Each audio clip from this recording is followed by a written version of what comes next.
Okay, so this session is going to be recorded. Mhm.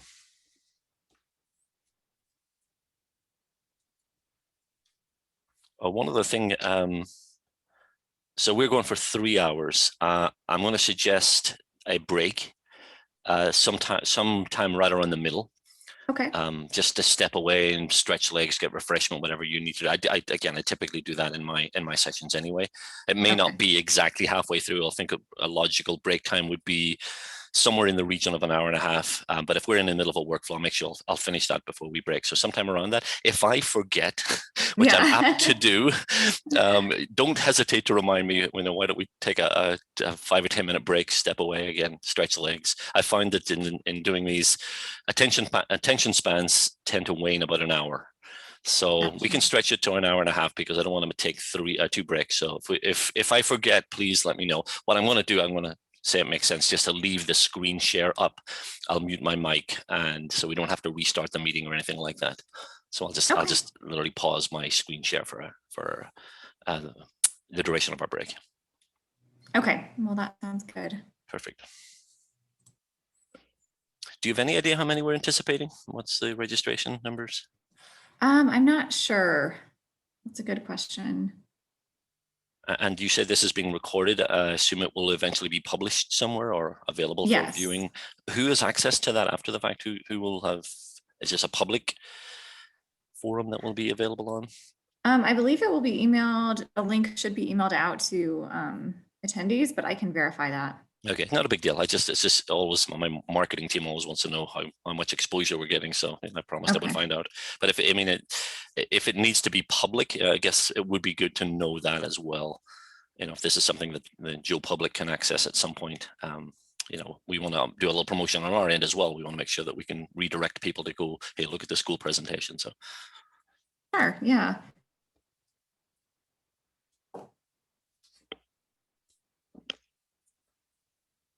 I didn't get your name, by the way. I'm sorry, with apologies. Oh, that's okay. My name is Victoria. Victoria, okay. I'll give it a few more minutes.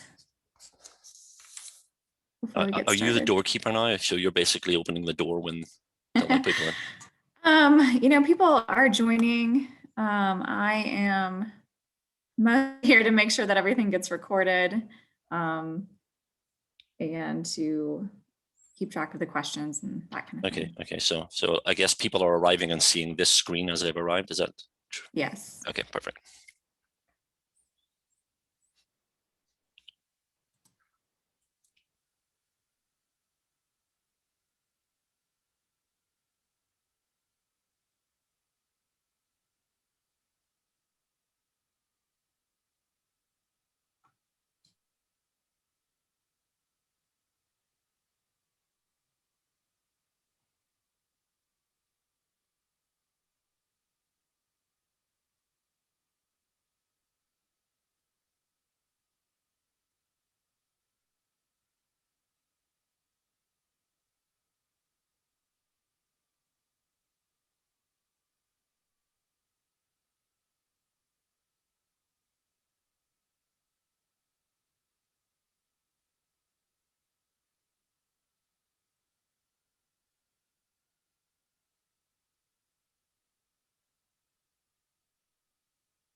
Okay, I have 9 a.m.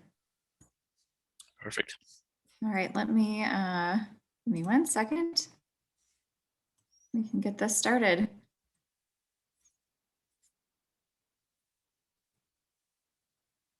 Okay, good morning, everyone.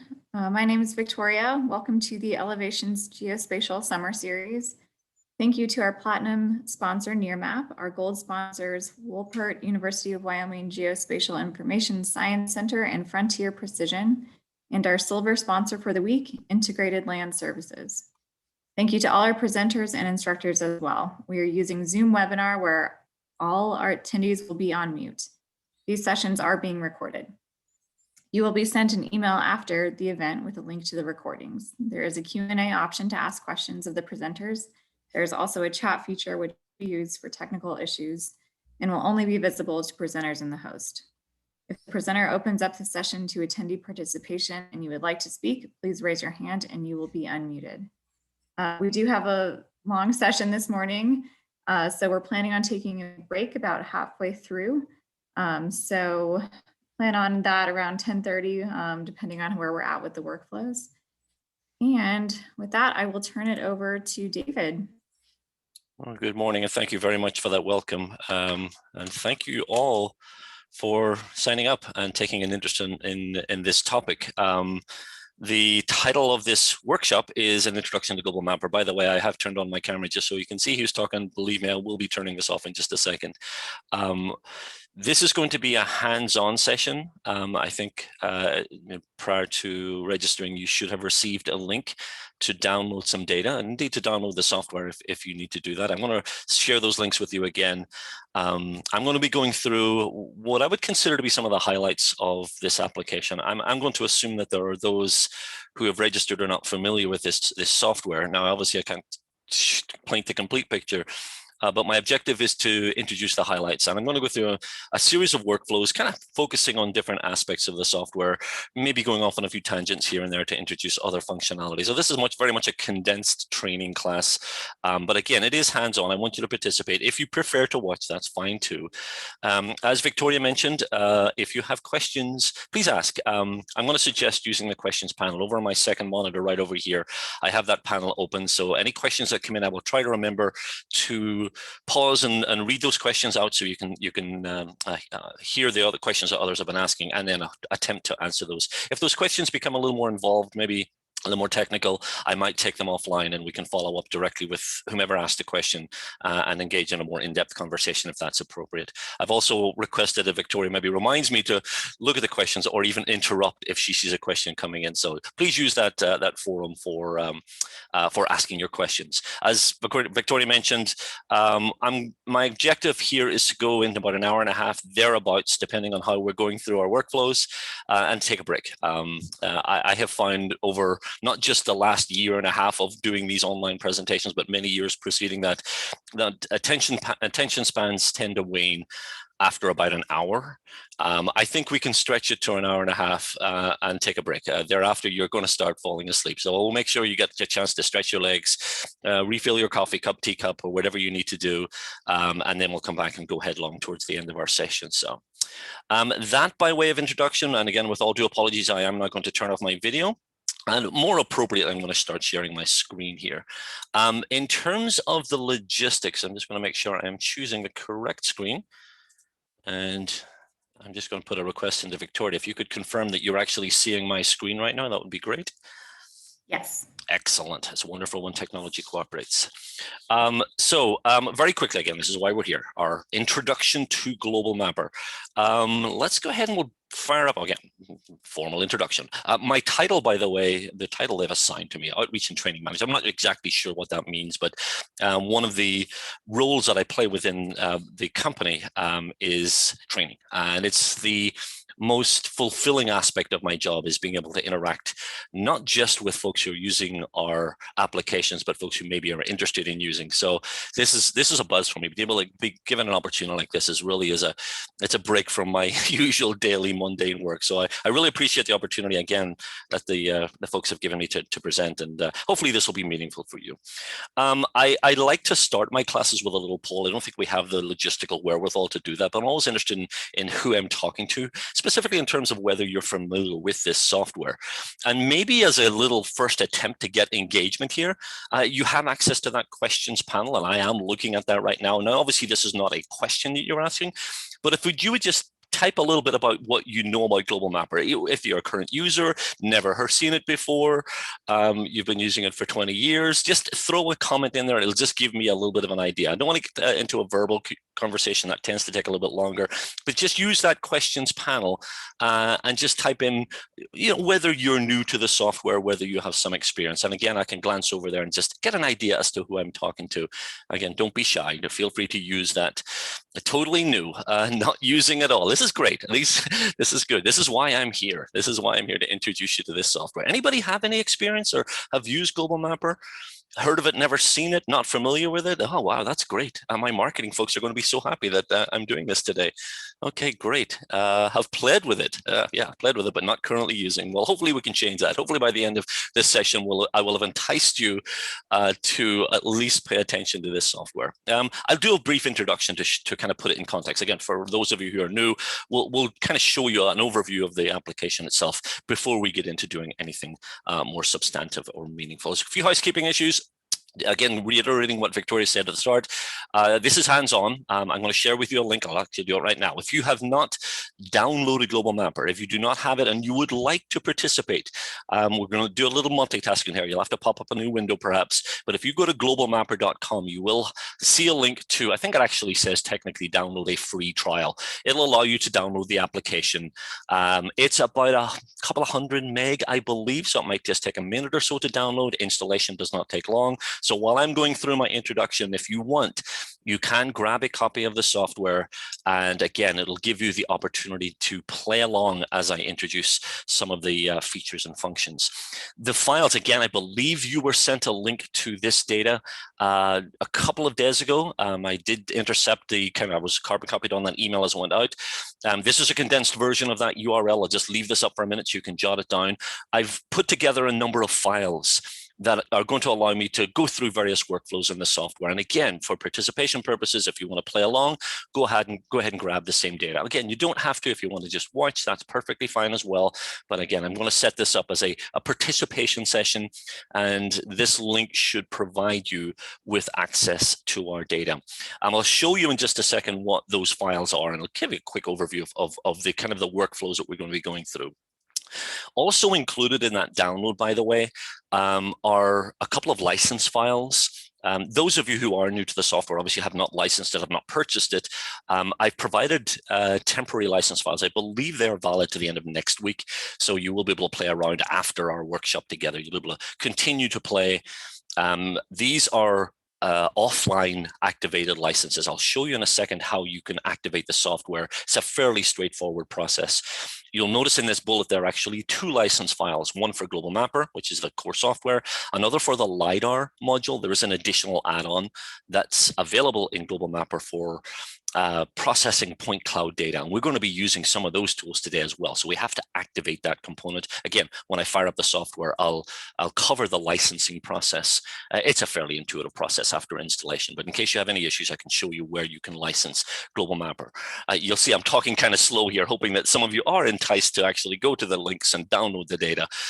So I'll give you a little time to catch up. Just about licensing. When you're prompted to license, there are several options. One, the most obvious one is to enter an order number if you've actually purchased the software. There's a network licensing option. There's a free trial. I'm going to suggest you don't use that because it is a little bit restricted. The option you'll choose when you license, if you do choose to download the software and license it, is offline activation. That allows you to activate the software using one of those two files, initially the Global Mapper file, and then you'll be asked if you want to activate the LiDAR module, you can use the LiDAR files. Again, hopefully fairly intuitive. Okay, so get quickly, if you haven't jotted down those URLs, last chance, grab the software, grab the data, and you can play along. Now, while you are jotting those down, let me grab from off screen one Windows Explorer window. Hopefully you're seeing this. These are the files we're going to be working with. Now, in some situations, some of our workflows, we're going to load what's called a workspace. A workspace is a pre-configured map. You'll see one called Boston here. There's another called Lake, very unimaginatively named. We're going to be dealing with an image with some lake, or some imagery with a lake in it. So I will provide the necessary instructions, directions as to what files to load. But all of the data you need is included in that download if you want to follow along. Going up one level, I'm just going to show you as well. I got a few other files in here, but there is a licenses folder. There should be a licenses folder, and it contains very small little files. These are simply ASCII files, a few K, just 1K each actually. The global mapper and the LiDAR files are provided as well. Again, they will expire end of next week, but these license files will activate the software. And again, I'll show you in just a few minutes how to do that. So again, most of our time today is going to be spent delving into these folders and loading some of these files. And when we embark on a workflow, I will provide more explicit instructions as to what we're doing, what we hope to do. So a little bit of housekeeping just to start. Hopefully, you will have a chance to play along.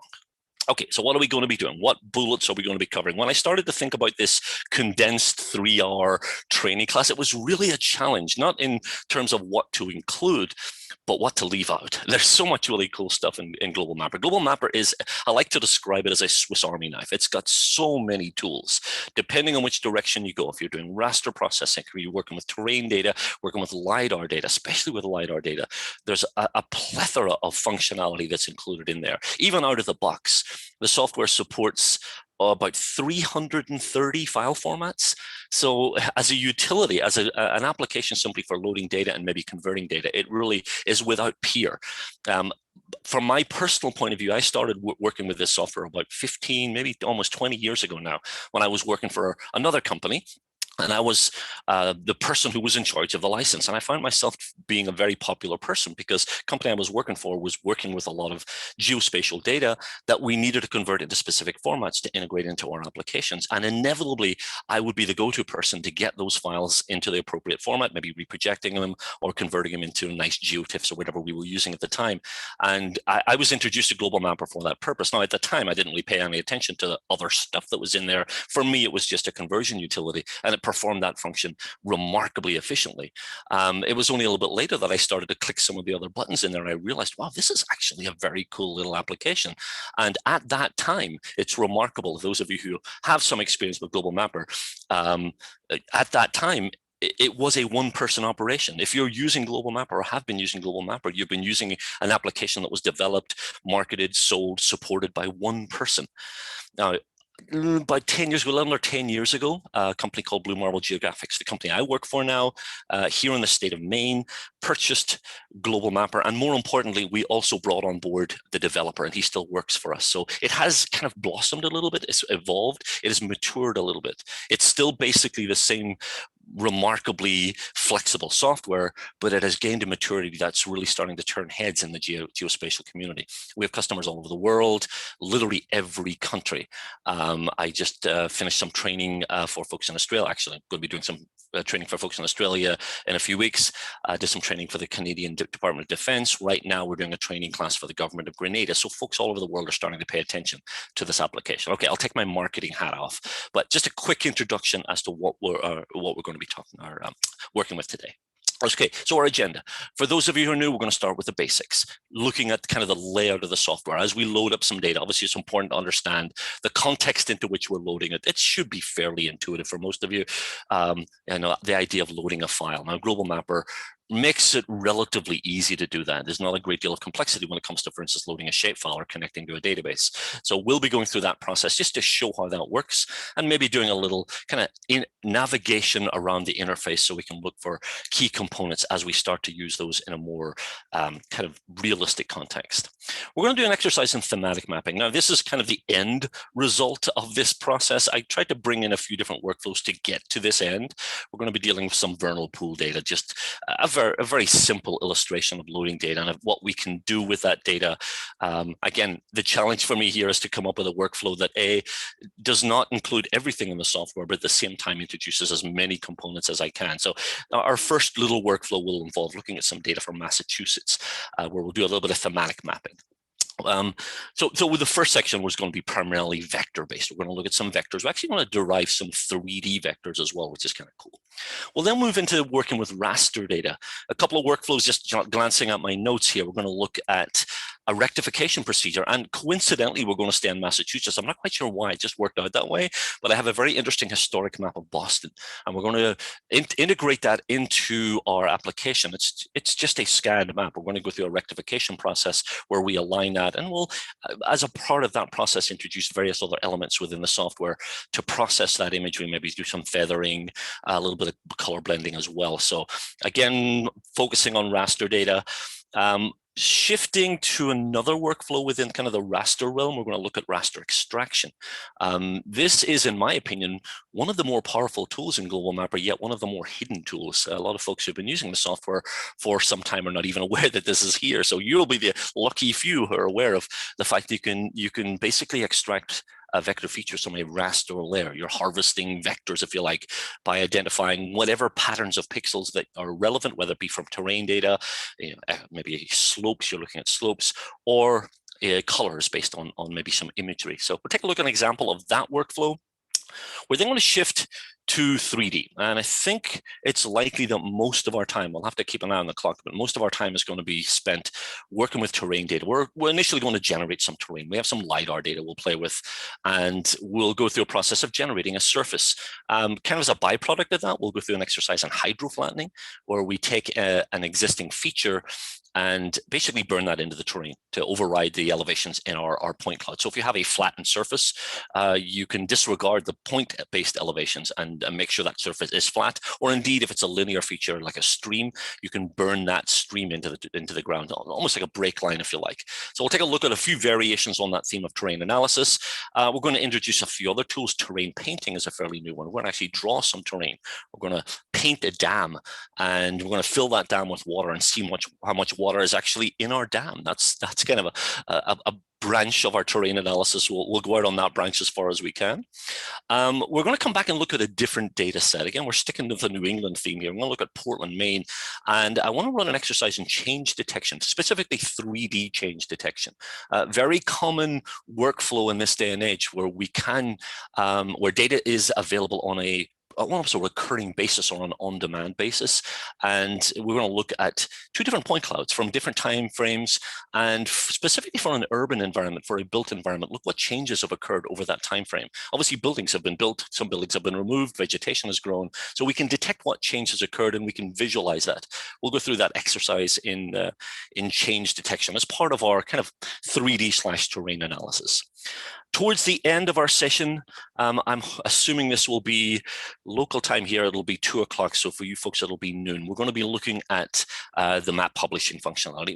We often think of printed maps as kind of old school, but it's remarkable to me when we talk with the customers of our product, how many are still putting a lot of importance on a printed map or the ability to print maps. And Global Mapper has actually done some kind of reworking of this functionality over recent generations. One of the really interesting tools is the ability to create a map book, or between you and I, an atlas from your data. You can basically define a page layout, and it will segment those pages up with whatever appropriate overlap, give you an index page. And again, we can simulate how that process works and some of the other publishing functions that are available, again, as we wrap up our sessions. That is the plan for the day. That's the last slide. I'm not bringing that one up yet. So again, as we go through these workflows, my objective is to introduce you to as much of the functionality as I can and to encourage you to play along.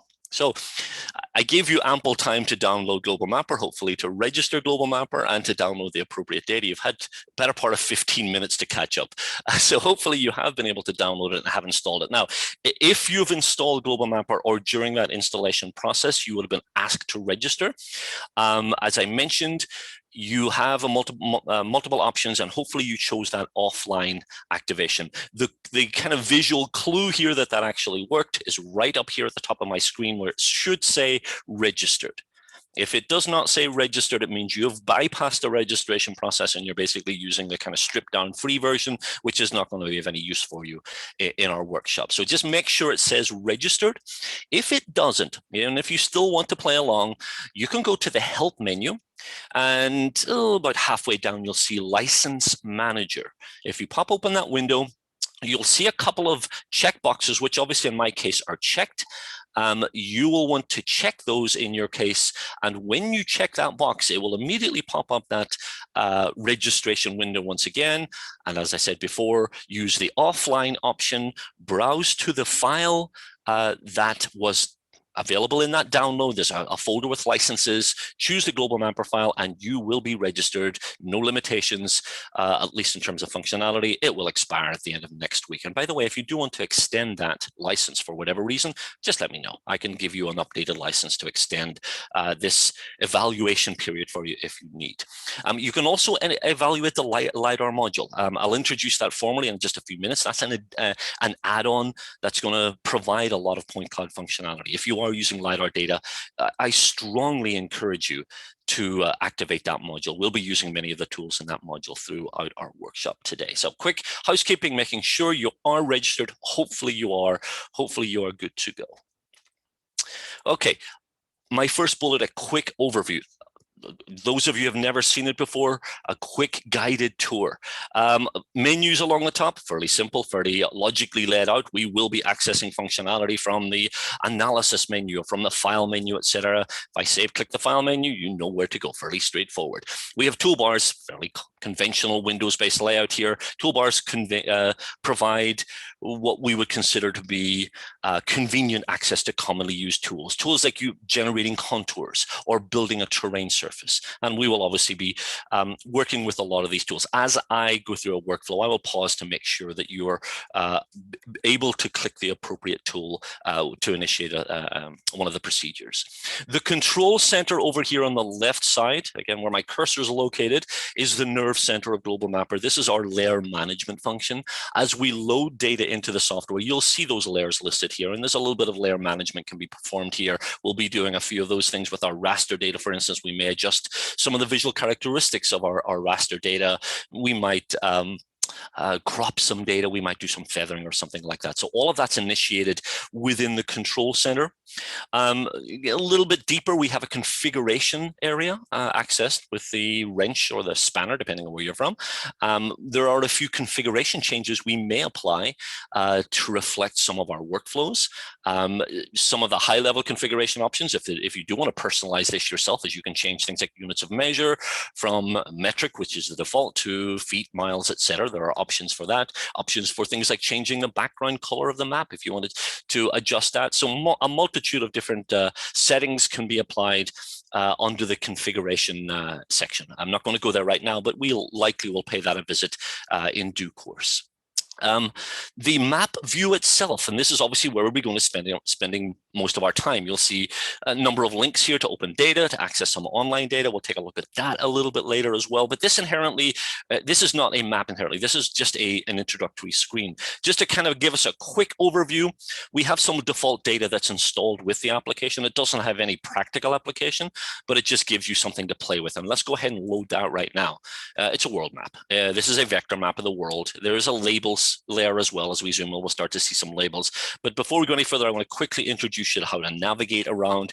This should be fairly intuitive. There are some navigation tools for zooming and panning, for zooming your map to the full extent. Again, when appropriate, I will indicate which button I'm pushing to get to a particular view. But the easiest way to move around, if you have a mouse in front of you, is using your scroll wheel. I'm zooming into Algeria here, using my mouse wheel, zooming in, zooming out. And by default, it will center on the position of your cursor. We're over in Sicily here. Hopefully you're seeing this as I go through. Use that mouse wheel, easiest way to navigate. What's probably less intuitive is the mouse wheel as a button. You can click and hold the mouse wheel and drag the map to pan it. I find that's almost like riding a bike for me now. It's become very intuitive. Zooming, panning, just zoom in, zoom out, and pan, all using the mouse wheel. So obviously, as we go through various workflows, we will be zooming in, zooming out, moving around on our map. And I just want to give you a high-level overview as to how that process works. Any questions? Anybody completely overwhelmed and lost at this stage? I hope not. I hope we haven't introduced anything overly complicated. I know many of you are GIS aficionados, so this will all be second nature. Now, let's begin our first simple workflow by loading up some data. A quick keyboard shortcut, by the way, and we'll use this a few times today.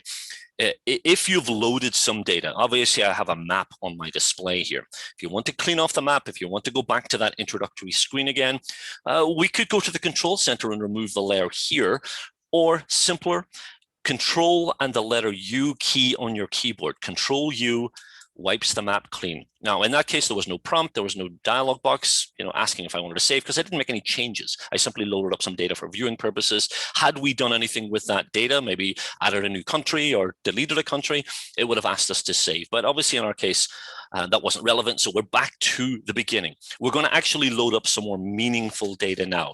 We're going to begin our journey through Global Mapper in, as I mentioned before, in the state of Massachusetts. And we have some data for that purpose. Again, I've given you hopefully ample time to download the sample data. I'm going to click the Open Data File folder button up here in the top left corner. I could also open the button right in the middle of my screen. Either will work. As a quick look here, this is something I like to introduce to new users just to kind of illustrate the format support. And this never ceases to amaze me when I pull up this list of supported formats and start to scroll. I mean, this is, as you can see, the proverbial Swiss Army knife. It works with all of the data that you're likely to encounter. And the applications that are able to churn out geospatial data in an interoperable format are supported by Global Mapper. And if you ever are using the software and encounter a file type or file format or file generation with which you have some problems, please let us know. We like to keep this updated continually. So quick snapshot of one of Global Mapper's defining characteristics here. It's file format support.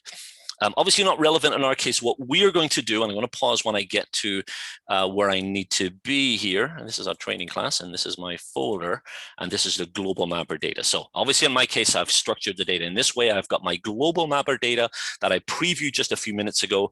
We're going to load up a shapefile, a simple shapefile with the boundary of Massachusetts. It's contained in the Global Mapper data folder, if you're following along, and it's in the Mass folder, believe it or not. And it's the outline, sorry for delving very deeply in here. And it's a specific format. I thought this was a shapefile. Actually, I forgot I converted it. This is a shapefile, a vector file, but it's in a proprietary format, a Global Mapper package. So again, I'm pausing briefly. If those of you want to follow along, this is the path to the file I'm currently loading. I'll click open, and here we have the state of Massachusetts. It's a vector file. There are a slew of vector tools in Global Mapper for manipulating vector features, for drawing, converting, etc. I'm not going to go down that path right now. That would take the entire 3 hours and then some. But suffice to say, Global Mapper has a long list of what we refer to as digitizer tools for working with your vector data. A lot of stuff in here. Okay, for us, what we want to do is go through a very simple little workflow where we do a little point analysis. Now, this obviously is a boundary file. This is the outline of the state. I'm going to bring in another layer. I'm going to bring in a point layer this time, and this point layer contains the location of all the fire stations. I just grabbed some data randomly. This data, let me do sort by list, is a shapefile. I was right this time. We're pointing to the SHP, the geometric file. You will notice, by the way, when you load data in Global Mapper, that there are no prompts. Often you'll find that with whatever application you're using, there'll be certain decisions or choices that need to be made. Global Mapper tries to simplify this process, even in terms of projection. The way that Global Mapper manages projection is that whatever is defined by the first layer you load becomes the on-screen projection, and every additional layer is reprojected on the fly. Now, if you need to reproject, there are tools for that. If you need to define the projection parameters specifically, you have those options. But that's not something that's necessary during the import process. So here we have a couple of layers, and I can now formally introduce you to the control center and some of the functions in the control center. I'm going to drag the dialog box out into my main view. You can see it's a dockable component. In fact, if I was using this in a real world scenario with a second monitor, I can actually drag this off screen, so I'm not wasting my map space with floating windows or docked windows. But as you can see, the control center contains a list of my layers, and very intuitively, we can turn layers off and layers on as needed. We can also define the characteristics of a layer by going to the options. Options are accessible using the little button right above, or by double clicking, or there's a right click option as well. I'll just open the options for my Massachusetts outline file, and you can see we can assign labels, we can define the style, etc., etc. And we'll come back here in a few minutes and actually apply some meaningful parameters to some of the data we're working with. But just as a quick introduction, we now have options that can be assigned to specific layers. I'm going to change one of the options for my fire stations layer. By the way, this is just data I downloaded randomly. I didn't do any data scrubbing or anything like that. But obviously, you can see in this case, we have some labels assigned here. Maybe I don't want the labels on for what we're doing right now. What I'm going to do is double click to bring up the options for the fire stations layer. And you'll see I have a checkbox to turn off my labels if I don't want a label to appear. Or I could simply create a separate label layer, which is what I want to do, because that would effectively allow me to independently control the label position, et cetera, et cetera. I can move labels around and manipulate them without interfering with the original layer. So I'll just check that box. If you want to follow along with this simple workflow, you can do the same. We'll click OK. And we see a second layer with an identical name. I'll just expand this slightly. But it's called labels. Every feature now has a label. I can turn off the labels if I want, turn them on. I can define a zoom level range for my labels, so they only appear when I get in close. So not relevant for our workflow, but there are a few other tools that I can use to manage my labels. I'm going to dock this control center again, just for convenience. I'll put it over here on the left side. Maybe make it a little bit smaller. And we end up with our two layers. We have our point layer, we have our outline layer. Now, in this simple little introductory exercise, what I want to do is create a new vector layer, actually a couple of vector layers. But I'm going to do, the first one is going to be based on an analysis of the point distribution. Now, specifically, we want to define the area of influence of each point. Now, these are fire departments. This is a kind of a hypothetical scenario. I'm going to derive a polygon layer that maps out the extent of each point. Now, you may consider a buffer for this purpose. We could buffer each fire department or generate some range rings. How far from a particular fire station is a property, for instance. We could do that based on a simple range rings tool. I'm actually going to do a different workflow. I'm going to generate Voronoi-Thiessen diagram. Some of you may be familiar with that. It's a mathematical procedure that determines the hinterland of a point. I use kind of that term in a descriptive form where we define the area of influence. This is a very simple procedure. To make this a little more meaningful, I'm going to constrain the analysis to the extent of the boundary. That's why I loaded up the boundary, obviously for visual context, but I also want to provide a geographic limit to the extent of what I'm going to analyze. Otherwise, my areas of influence would extend beyond the boundary. We don't want that. So the first thing I'm going to do is I'm going to select the polygon representing not just the main part of Massachusetts. We've got Nantucket and Martha's Vineyard here. I think we've got another island somewhere because it looks like I've got 4 features. So somewhere there's another island tucked away, maybe Boston Harbor area. We're going to select all of those. Now, I could do that with a simple drag to select, but I can also do it in a fairly automated way in the control center. The tool, by the way, that's going to allow me to perform these selections is right up here in the toolbar. If you're following along, there's a tool that looks like a pencil. This is the digitizer tool. This is the tool that allows you to create and interact and edit vector features. And that's ultimately what we're going to be doing right now. So we can activate that. We can select a point. We can select the polygon. We can drag to select multiple objects. Ooh, looks like I have a setting applied here. I'm just going to disable one of my settings very quickly here. Don't worry about what you're seeing right now. I want to, oops, let me bring it down just a little bit. I had my vertices displayed, so it was actually showing me the shape points that define the outline. But you can see now I've selected these. It's a little bit difficult for me to select just the polygons because by dragging a box around all of them, I'm going to grab the points as well. It's really not what I need. I simply want to select the boundary. Easiest way to do that in the control center, if you're following along, just make sure that that layer is highlighted. My Massachusetts outline, which again has 4 features, is highlighted. It's in blue. Right above, there's a little button that says select all features. It looks like a kind of a green page with a little selection dialog. If I click that, it makes sure that all those features are selected and only those features. And that allows me to select just the extent of Massachusetts without any points or without any of the features in any of the other layers. So again, this is going to allow us to define the extent of this process. We are about to analyze the data. We're going to go to the analysis menu. And a quick glance down through this list, if you're kind of looking at this for the first time, you'll see many of these analysis tools are specific to working with 3D data, things like watershed analysis, viewshed analysis, the ability to find ridge lines, contour generation. There are a few raster analysis functions, a raster calculator. Now, I toyed with the possibility of going through that workflow today, decided against it, but we can do an NDVI analysis, normalized difference vegetation index based on multiband imagery. Raster reclassification is a very powerful one as well. Again, you can see the challenge. What do I do? What can I introduce that's easy to follow, but also interesting? So I decided against raster calculator because it's a little more complicated. It's a little more involved. What we are doing with this simple exercise is about 2/3 of the way down. We're going to create a Voronoi-Thiessen diagram from the point features that are present in my map view right now. This is a very simple dialog box. If you're following along, just select that option. We're generating a new vector layer. It'll be listed in my control center. It's a new polygon layer, and we can call it what we want. So right now it's inherited the name of the analysis, but I want to call it fire station areas. Feel free to play along, call it what you will, just something to distinguish it in the control center when we have this layer created. The output geometry for this process, we can define either as polygons or lines. I'm not sure when I would ever want to use line segments. I'm going to generate filled polygons. What's going to happen is it's going to analyze the relationship between these points and determine, as I mentioned, the breakpoint between two given points where the area of influences transitions from one to the other. Again, probably easier to describe when we see the result of this process. Well, the reason I selected the polygons is because, again, I want to define the extent, and we're going to go to the bounds tab for that. So our bounds button, I should say. We'll be seeing this dialog box a few times as we go through various workflows.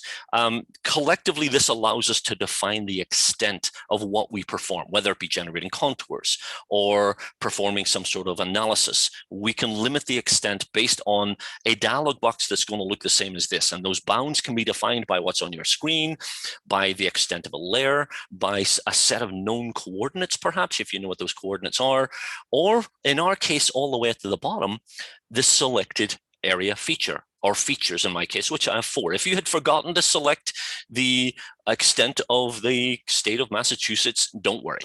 You can leave this empty. It'll just extend your polygons outside of the border. In my case, I'm going to select that. In other words, it's cropping the area features that will be generated of the polygons. It's truncating them right at the border here. We'll click OK. Nothing else needs to be defined here. We simply click OK again, and it's going to run through that process. And for visual clarity here, I'm going to use my digitizer once again and just hit the escape button on the keyboard to deselect.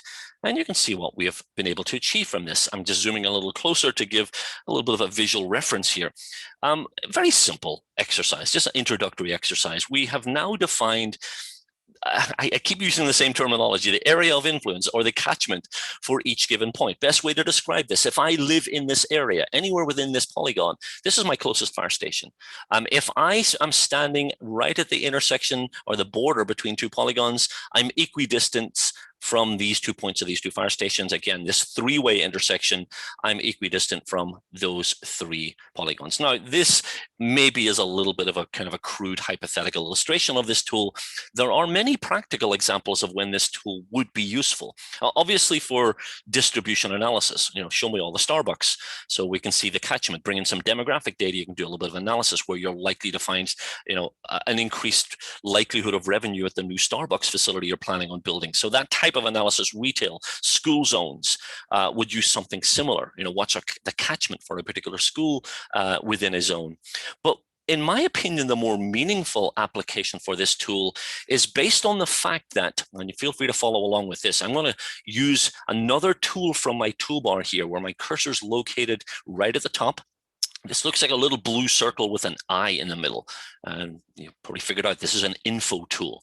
This will allow me to extract information about a feature that I click on, a vector feature, or indeed a raster pixel if that's appropriate. So I'm going to click on a point here, and you'll see we imported this shapefile. It's got all of this information about the Princeton Fire Department. This is the headquarters and this is the address. So we have the attribute information for that point, obviously. What we also have is the same attributes now assigned to the polygon. So this tool effectively allows you to take point-based data and apply it over the area for which that data would theoretically apply. An example of that, and again, this may be a crude illustration. Let's assume that these points are not fire stations, but weather stations.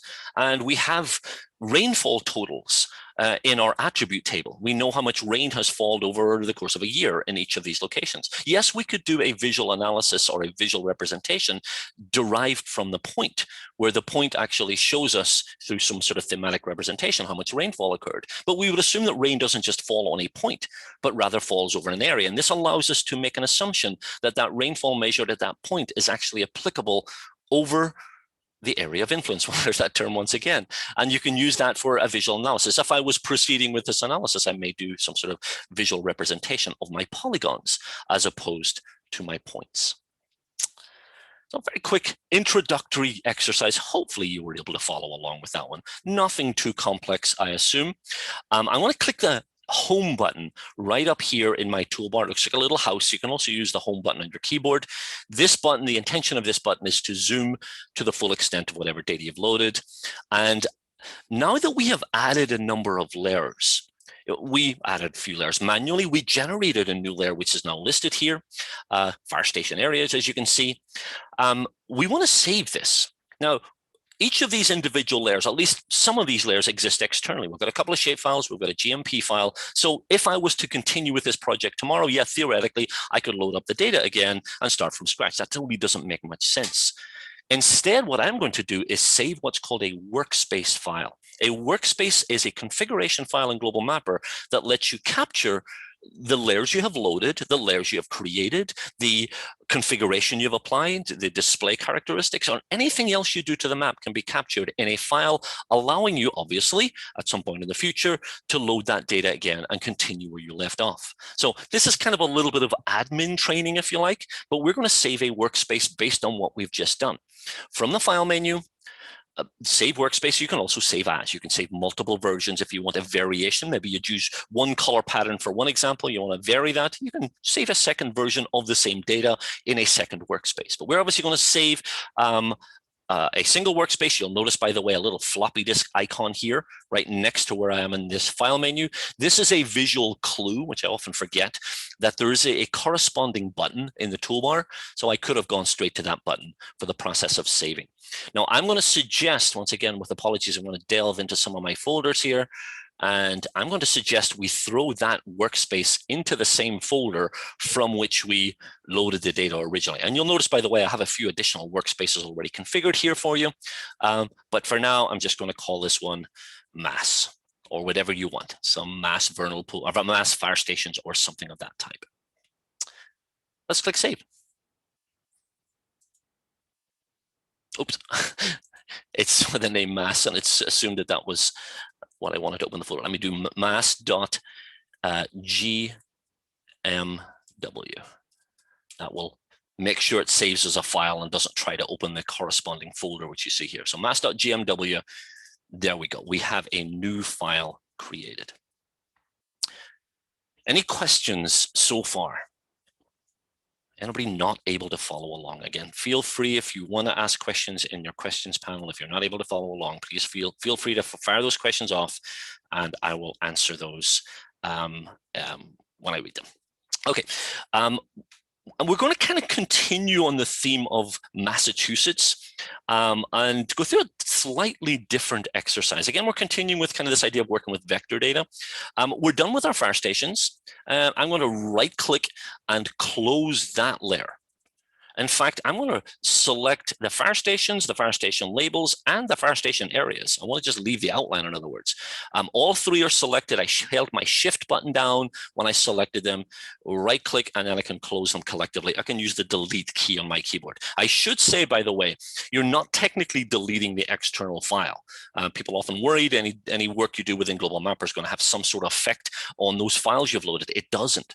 Those files will stay intact. Global Mapper's representation of those files will change based on what you do internally, but that has no effect on your external data, which is a good thing because you then will be able to maintain the integrity of your external files while having fun in Global Mapper.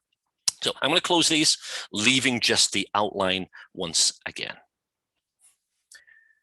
Now, we're going to perform another type of analysis. Again, this is kind of a multi-step procedure. I want to make sure I introduce as many components of Global Mapper as I can. And we're going to do another type of point analysis. This time, I'm going to load up a layer that contains the location of vernal pools. I'm not sure in your part of the world if vernal pools are a big deal, but here in New England, they are. Vernal pools are seasonal pools. Typically, they will come along at the end of the melting season when there's been a lot of moisture in the ground. When the snow melts, you get these temporary bodies of water.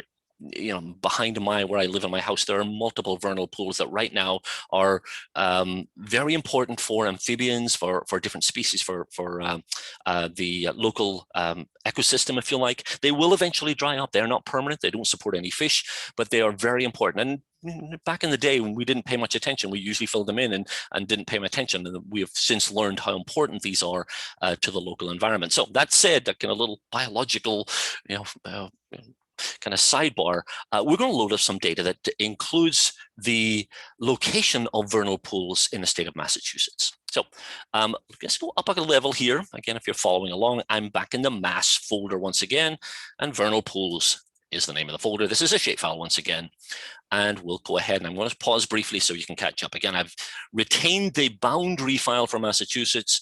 I've selected the shapefile, and I'm going to open it.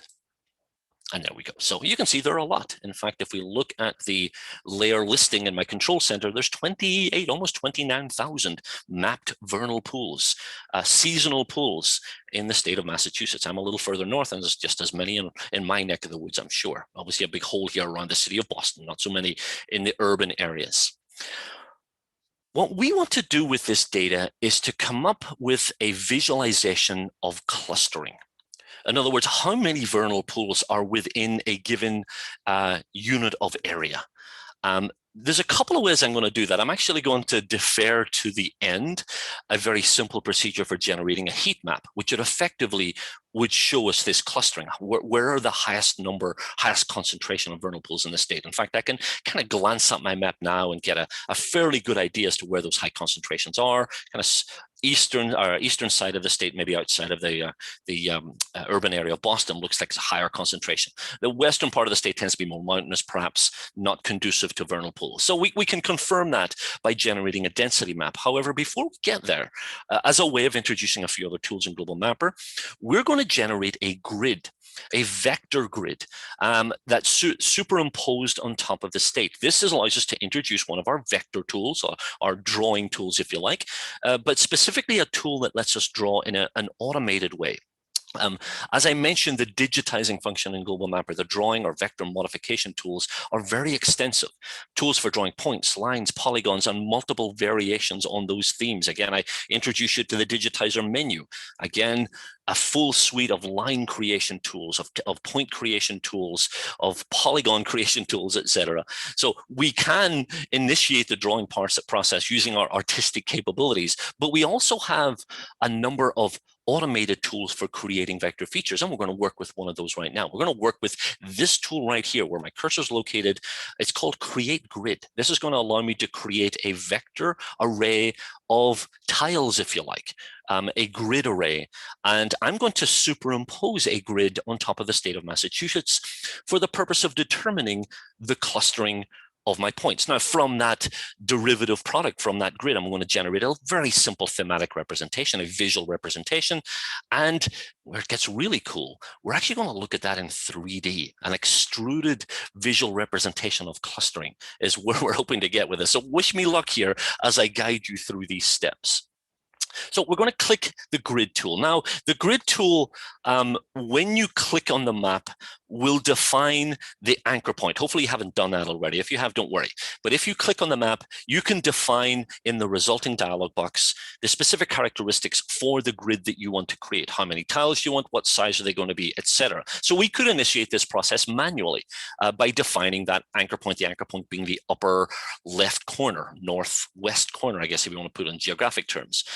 That's not really relevant in our case, because what we want to do is define the extent of this grid grid based on the outline of the state. We only want grid tiles that correspond with the state of Massachusetts. And unfortunately, Massachusetts is not like one of your Western states, which is nice, regular outline. So we're going to have to kind of adapt our grid to fit kind of the weird geography of Massachusetts and Cape Cod and everything else.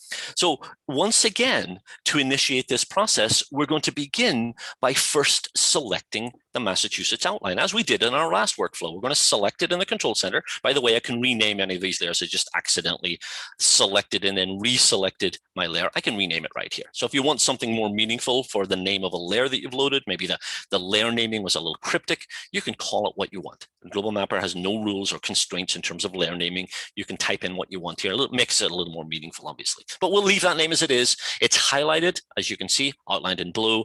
Again, same button I selected before, select all features. Many have suggested we use the Control-A keyboard shortcut. That has been added to the wish list. Hopefully it will happen soon. We know Control-A is that universal select all, but right now it requires me to click the button.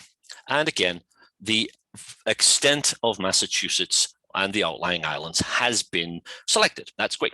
Okay, so we're going to begin the process of generating our grid. Now that we have selected the polygon, the anchor point doesn't really matter. Yes, if I was using the normal process, I would need to define where that is. And I could do that based on a point, by the way. If I had a vector point, I could select that point and it would automatically recognize that as my anchor point. But in my case, it doesn't matter. It's irrelevant, which means I can select the tool, the grid tool. Again, make sure it says grid by your cursor and just click anywhere in the map view. Doesn't matter where. Now you can see the little red dot where the implied point of origin of my grid is, but again, this is not relevant in this case. If it were a manual process, again, I would define the number of rows, number of columns, width and height based on whatever unit of measure, and then I can define the naming sequence if it's that's appropriate. By the way, I can also use this to create points or lines, points at the center of every grid tile. That's a useful tool for just generating a regular array of points. Maybe you want to use that for some sort of sampling process to derive soil samples. You want regular points spaced every 100 feet or whatever you need. You can use this tool for that purpose as well, to define those, again, regular point spacings, if you like. That's not relevant in this case because we're going to create a series of filled polygons, a area features as we've described here. So that should be checked. Let's leave that checked.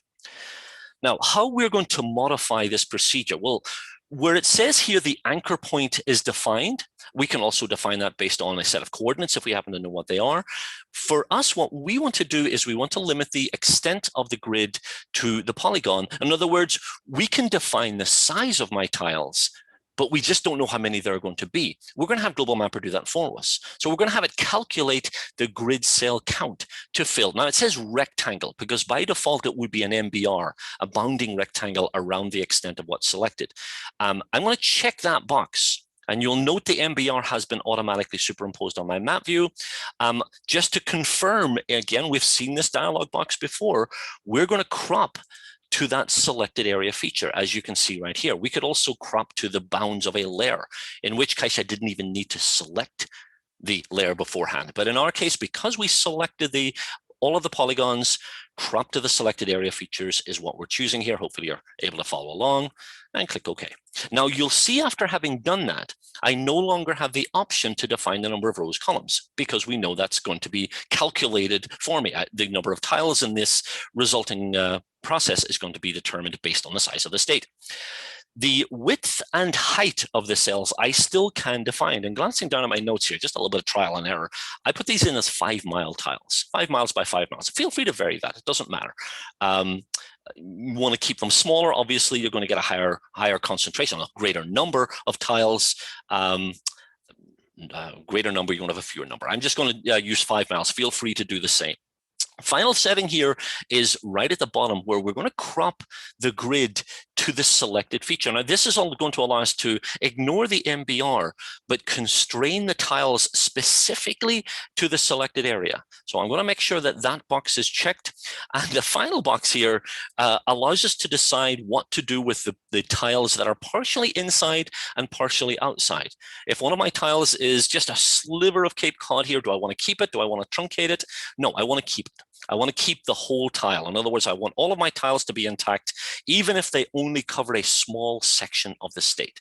That is my objective here. I am not worried about the naming. There's a few options in terms of how they're named. A1, B2 is the kind of the default. We can do it as sequential numbering, but as you'll see, I'm actually going to change the assigned label anyway. So I'm just going to leave these as are. So once again, settings should be the same as you see on my screen. Hopefully you're following along. We'll click OK. And when it completes, we should see a set of tiles now covering the state of Massachusetts. Now, these tiles can be used for a lot of applications. We're going to use these very specifically to determine the number of points that are contained within them. But if you're designing a map, for instance, you could use this as a layout tool for producing maps covering an area. We can crop the map view when we export to the extent of these tiles. So we create individual output files. So there's a multitude of different options that you can use this tiling tool for. As noted in our example, we want to do something very specific. I'm going to zoom in a little closer here just to get some visual clarity. Here you can see all of the vernal pools contained within this tile. What I want to do is add an attribute to this new layer that I've just created, which should be in my workspace, and it should be called grid. I have 416 tiles, all of which are 5 miles by 5 miles, as we know. I want to know how many vernal pools are within each tile. I want to assign a new attribute, as I said. Now, if you're following along, you may have inadvertently deselected those. If you use your digitizer and select somewhere else, those tiles are now deselected. We need to have them selected. So once again, if you have deselected them, choose the grid layer this time. Using the same button we've used a few times, just make sure they are selected. Because now that they're selected, we can update the attributes. Now, specifically in this case, we're going to right-click. We're going to go to attribute style functions. Now, these is a set of tools that we can use to apply attributes to whatever vector features that we've selected, in our case, our tiles. You can do things like copying attributes. You can define the coordinate bounds of these features. You can derive the style of the feature as a set of attributes. What we're going to do is very specific, and right about the middle of this submenu, we're going to add an attribute that counts the number of points and lines. Now, obviously, lines are not relevant in our case, so it's just going to be the count of the number of points inside all of these 416 tiles that I've generated. I'll choose that option, and confirmation that that has happened. Nothing has changed visually, but to confirm that it has actually worked, I'm going to zoom in a little closer once again. I'm going to grab the tool I previewed earlier, which is my feature info tool. I'm going to select one of the tiles. And I have 18 points. I have 30 points, 24, et cetera, et cetera, et cetera. So I've derived what I need by automatically having Global Mapper count the number of points. Now we have the basis for a visual analysis of clustering. These consistent tile sizes now have an attribute that we can use to vary the visual characteristics. Now, before we get there, I want to turn off the points themselves. They have served their functions. So right here in the control center, I'll uncheck the box. You'll notice the labels are still as they were. In other words, the labels are based on the grid. I want to change that label to reflect the new attribute. So we're going to make a change to the characteristics of this layer. If you want to play along, once again, we are looking at the grid layer I've just created. Let's double click this time, or right click and choose options. Either one will work. Double click or right click and choose options. And we're going to look at the labels section here. Now, labels are going to be derived from what we assigned when we created the grid. We're going to change that. We're going to make one of our attributes be the label, of which there is really only one meaningful attribute. It's called point count. We also want to make sure that we're not keeping the existing label if it's non-empty. This is a bit of a kind of a double negative here. Just uncheck that box and it will effectively replace the defined name with what it sees in this attribute. So again, make sure the box where my cursor is located is unchecked in your case. We'll just apply before closing the dialog box to make sure that this works, and it did.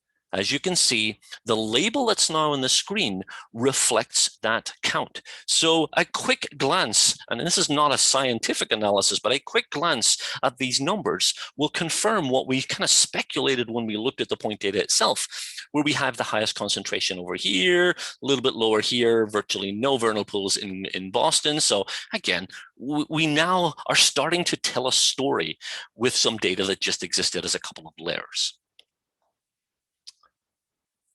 Any questions on that? Everyone able to follow along? Anybody getting lost? I hope not. I hope this is fairly simple functionality. Okay, couple more things we're going to do with this data before, again, we transition to looking at some raster workflows. Obviously, we now have meaningful data associated with these polygons. We can visually represent that based on a thematic mapping process. Now, there are multiple applications for this. Recurring instances of a particular value can be designated with a defined color. So every tile that is named has a particular name, for instance, will be assigned some sort of visual representation. You can define what that is. Numeric variables can be defined based on an interpolation process. And we're going to illustrate a very, very simple example without going into too much detail. We're simply going to change how these generic polygons appear to reflect these numbers. Let's double click on the grid layer one more time. We're going to do this a few more times, actually. And let's first turn off the labels. We know that the labels are there. We know what they represent, and they're useful in and of themselves. But for what we are going to do, we want to turn them off. So first thing under the labels tab is let's uncheck that box. And once again, we can click apply just to confirm that's actually been done. Now, we haven't deleted the data. It's still there. It's just not being represented on the screen. So labels have been turned off. Right above labels, you'll see area styles. And the area styles allows us to dictate the appearance of, in this case, it's everything in the layer. We could do this individually for a specific feature, but in this case, it's everything in the layer. So I can decide that I want all of my tiles to be a particular color. I want them all to be blue, or I want them all to be red. I could do that. I'm not sure how meaningful that would be, but I can certainly do that. More meaningful is the option to apply styling based on an attribute, where the attribute dictates that visualization. This, we'll get into a choropleth application here, where we're going to derive visualization based on a number, based on a numeric variable. Now, again, I'm going to keep this simple. I'm just going to define two values. The values are just based on kind of what I've done by way of trial and error, are the number 10. Now, 10 is obviously not the minimum value. We know there are some of these tiles that have a value of 0, for within which there are no vernal pools. But I'm going to define my lower threshold as 10. I'm going to assign that a specific color. I'm going to assign another color to the value of 200. And between those two variables, the colors will be interpolated to reflect where they are positioned, giving me a visual indication of relative concentration. So let's go ahead and initiate that process. Again, making sure, if you're following along, that you're choosing to apply the styling based on an attribute. Choose the point count from this dropdown. There are a few other variables you can use for differentiating your features, their name, etc. I'm not sure how meaningful they are, but we'll choose point count. I'm going to add a new value. Now, when you choose new value, it's first going to ask you to choose a color, which kind of seems a little backwards at times, but that's okay. What we want to do for our first value is make it a fairly light color. So right now, the polygons have no fill. We want to make them a solid fill. Now, it's defaulted to black. That's not really what we want in this case. I'm going to choose an alternative color. And again, I'm going to make this fairly light. In fact, I'm going to go to white here. Again, knowing that the colors will be interpolated, if there's a value of 10 or lower, it will appear as a white polygon. Anything greater than 10 will be interpolated based on the second color that I'm going to select in a few minutes. So again, solid fill color, white, quick preview of what that will look like. And we can apply transparency if that's appropriate, not relevant in our case. We'll click OK. And what is the value to which we want to assign that color? Well, in this case, as noted before, the value of 10. Again, anything below 10 will retain that color. Anything above 10 will be interpolated. So your dialog box should look something like this. we're going to do another new value. And obviously you can see this is a manual process. There are more automated ways of doing this in more specific workflows, but in this case, very simple. Once again, a solid fill. And this time the color, feel free to be creative, by the way. What color represents vernal pools? Probably a green color might be a good idea. Fairly dark green, because again, while this color that we assign is going to represent those tiles within which there are 200 vernal pools or greater, we want to leave ourselves enough space here for this kind of interpolation. Click OK. Everything else should be fine. Just visually making sure that this is a fill polygon. Sometimes people forget to choose this solid fill option. Make sure the preview looks good. And what value? Again, 200. And we'll click OK. Now, we only have two variables. We could put multiple variables in here, by the way. If we want to put different thresholds, you can do this manually, maybe skew the coloration a little bit based on kind of condensing it a little bit by putting other threshold values. And you can obviously save what you do here. You don't have to do this manually every time. You can save this style file and apply that later. If I'm going state to state, generating vernal pool maps, and I want consistent display, I would save the style file once, and it will automatically allow me to apply that for every state going forward. Everything else you should be fine. Again, just to clarify, I also often do a visual QA just before I confirm, so I can click the apply button, allows me to keep the window open, and if necessary, I can modify the colors, maybe say, you know what, this distribution isn't quite as I'd want. Maybe I need to extend the threshold or put another value, maybe at 100 in here to give me a slightly different skew. But as you can see now, the colors are now reflecting in an interpolated way the relative concentration of vernal pools and confirming what we already speculated, that this area sees a high concentration of vernal pools. Why? I don't know. That's not my, oh, actually, interesting. This area produces a lot of cranberries. I believe if you've ever been to this part of Massachusetts, just south of Boston, you drive through that area, you'll see a lot of bogs, and that's where I guess they grow a lot of cranberries. So obviously there's vernal pools where there are cranberries somewhere. We've learned something today. So again, we can vary the display if necessary. Obviously, to make this meaningful, we could put up a legend as well. In this case, the legend's just going to have two values because we only have our upper and lower range. So we can show from the view menu. I'm just going to do this kind of a shortcut way, workspace layout options and map legend. I'll pause here if you do want to follow along. I'm quickly going to throw a legend up on the bottom corner of my map display just to describe the colors, if you like. So again, from the view menu, workspace layout options, map legend. No legend displayed by default. I'll choose the legend based on my vector types. I can put a header in there, other descriptors. Again, apply, and we can see that I've got an unknown area type here. I can probably filter based on the fact that I have the outline. That is an unknown, so I could filter based on my types. I'm not going to do it right now, but I could say I don't want my legend for my unknown area type. And that would obviously eliminate that unnecessary element of my outline. There, I'll turn off the layer, does the same thing. I didn't put a heading in here. I didn't adjust the font or the position, but obviously a quick illustration of how we could display a legend for this data. Okay, we're going to do one really cool thing with this data, and this is going off on a very thin limb. This is not something that you'll see in any documentation, but it's a very creative use of one of the components of Global Mapper, and it does allow us to kind of introduce the idea of 3D data. Because what I'm going to do is I'm going to generate a three-dimensional representation of these tiles. In other words, based on the value that we know is assigned to each one, I'm going to generate an extruded polygon. Now, right now, the value I'm going to use is 160, 188, getting up to over 200, 293. When I do this, I'm going to have to fake Global Mapper into believing that that value represents some linear distance. It's a height value in this case. We're going to pretend that these are three-dimensional features, so they need to have a dimension. Now, if we use this value as it is, 293, that's not really that tall. 293 meters, for instance, is not going to extrude very far. So for this visualization, and again, it does allow me to introduce a new tool in Global Mapper, I'm going to derive a new attribute that multiplies this by, I believe it's 100. Now, again, we're faking this a little bit by pretending that each of these polygons has an actual Z value. And in the case of what we'll be doing, it's going to be something that's 29,000 meters, which is 29 kilometers. In the scale of the state of Massachusetts, the extrusion of my polygons will be more appropriate at that level. So we're going to generate a new attribute. I'm going to close this dialog box, and I'm going to calculate a new attribute for this new layer. A couple of ways we can do this. I'm going to go the simple way.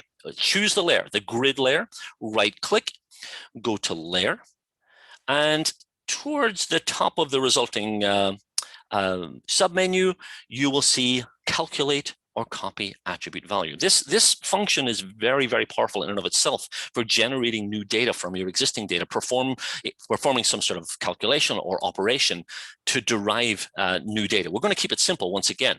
Using this tool, we're going to simply, just confirming the layer, make sure the grid layer is the one that's checked here. We're going to simply take the point count layer, and we're going to multiply it by a fixed value. In this case, what did we say? It's going to be 1,000. No, actually 100. I'm sorry. We're going to multiply it by 100. It'll give us an extruded polygon. Now, where does that data get assigned to? Well, we can either override an existing attribute by simply choosing it here, or we could create a new one by typing. So I'm going to call this new attribute extrusion, just something that allows you to see this a little bit later, so we know what this value is. So again, we're generating a new attribute for our vector feature. Call it what you want. Point count multiplied by 100. Just while we're here, you'll see some of the other options in here. You can use a formula, basically an operation to define new attributes based on whatever structure you want. This is similar to what you might do in Excel, for instance. Again, you're dealing with tabular data in a similar way. Okay, our simple calculation, just confirming what we want. We'll click calculate. Confirming 416 features have new attributes. I'll close the dialog box and use my info tool one final time, and I see I now have a new attribute. My extrusion, is that how you spell extrusion? It looks weird. I guess that's how you spell extrusion. But that value now has been assigned. I can now extrude these polygons by that amount. Okay, final thing we need to do here in this workflow is to trick Global Mapper into believing that that new attribute that we generated is a Z value. Now, Global Mapper has been configured to automatically recognize a Z value in any vector data. If the attribute is called height, elevation, depth, altitude, or there are numerous other variables or variations on that theme, but those attribute names are automatically recognized as having a Z value and will be extruded automatically. It will be represented in three-dimensional space automatically. You'll see that, for instance, with contour lines. We'll have a chance to look at contours a little bit later. In our case, that's not the case because our new attribute is called extrusion. Yes, I probably could have called it height. That would have made sense, I guess, but we didn't. So what we're going to do is we're going to tell Global Mapper which of the attributes is our elevation attribute or our height attribute. Specifically, in this case, it is an elevation. So double click once again on the grid layer final time and look at the elevations tab. Again, the elevations will be derived from whatever the default is. If it looks and sees a height attribute, that will be assumed to be the elevation. But in our case, we don't have one. So we're going to choose extrusion, and Global Mapper will therefore extrude the polygons based on that selection. This is where we needed to fake Global Mapper into believing it's a linear unit. Unfortunately, the highest level linear unit here is meters. We assume that people's elevation values are not going to be miles or kilometers. So we don't have those values here. If we had, I wouldn't have had to perform that multiplication. But in my case, I had to pretend there were meters, which is what I've done here. So these are meter values, those 29,000 meter values, 29 kilometers equivalent. Okay, so making sure extrusion is selected, click OK. Nothing changes from my top-down point of view, but it does allow us to introduce our 3D visualization, which we'll be looking at in more detail in one of the final sections of the workshop. So we're going to choose to display that data in 3D. You know, you should be seeing something comparable. And just bring my 3D view a little bit into view here. It looks like I'm kind of conflicting with some of the zoom windows here. Hopefully you're seeing this. Oops. Bring it up into view once again, and we can interact and navigate around this view. Okay, so what do we have here? What are we looking at? Well, again, it's worthwhile kind of tracing the steps that allowed us to get here. We started with some points. We threw in some point data. We generated an arbitrary grid superimposed on the top of Massachusetts and said, hey, how many points are in each area? We derived that point. We assigned a color. And what we've done now is created effectively a three-dimensional graph that represents the regional distribution of whatever that variable is, which in our case is simply a a count of the points. Now, this kind of little window into vector visualization gives you an idea as to some of the other capabilities. I've done similar workflows with population variables. We did a few visualizations on COVID. As this COVID spread, we actually animated it. So we saw the kind of that three-dimensional graph, almost like waves going across the country. So there's a lot of different ways that you can view vector data now in 3 dimensions as a 3-dimensional entity. That third dimension, as you can see clearly in this case, doesn't have to be an elevation. It can be any numeric value that can be analyzed in this way. Hopefully you got to the same end result as I did. Hopefully my steps, my instructions were clear, and you saw that distribution analysis. Now, as I mentioned at the start, what we've just done through multiple steps, my intention was primarily to introduce you to some tools in Global Mapper. But if this was a practical workflow, there's actually a much simpler way of doing what I just did. I could generate a density map. There is an automated tool for that purpose. I've turned on the points again. I've turned on the outline again, just purely for visual context. And right here in my toolbar, again, my Zoom toolbar is kind of obliterating some of my display here, but hopefully I'm able to show you where the density mapping tool, this will create a heat map based on any loaded data. Click that button where my cursor is located, brings up a dialog box. I'm not going to change the name of the output layer, but what we're generating here is a gridded layer. It's a layer that structurally is like elevation. And it's derived from an analysis of the point count. One thing I do want to change is the area units. Let's make this acres. What this is going to give us is a total number of points per acre. Acre might be a little low, actually. Let's go for square kilometers or square miles, whichever you want. Again, I haven't really practiced this, so I'm not sure how relevant this will be. But this is, again, is simply going to reflect what we'll see in our legend.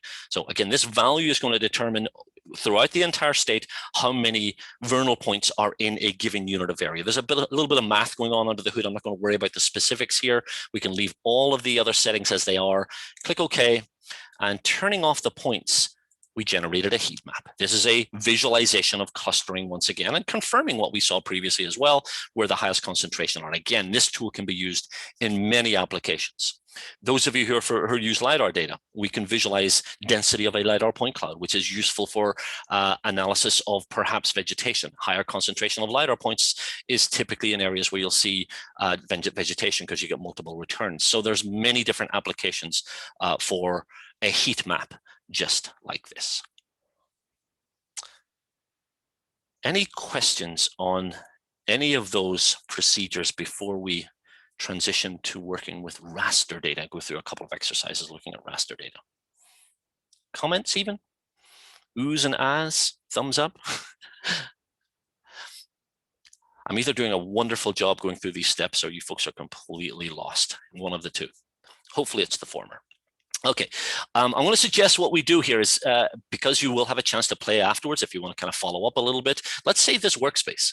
We already saved the workspace called mass before. This was based on our Voronoi-Thiessen analysis. We're going to save a new version here. So file, save workspace as is the option. Same location as before. Maybe you want to call this one vernal, mass vernal or whatever.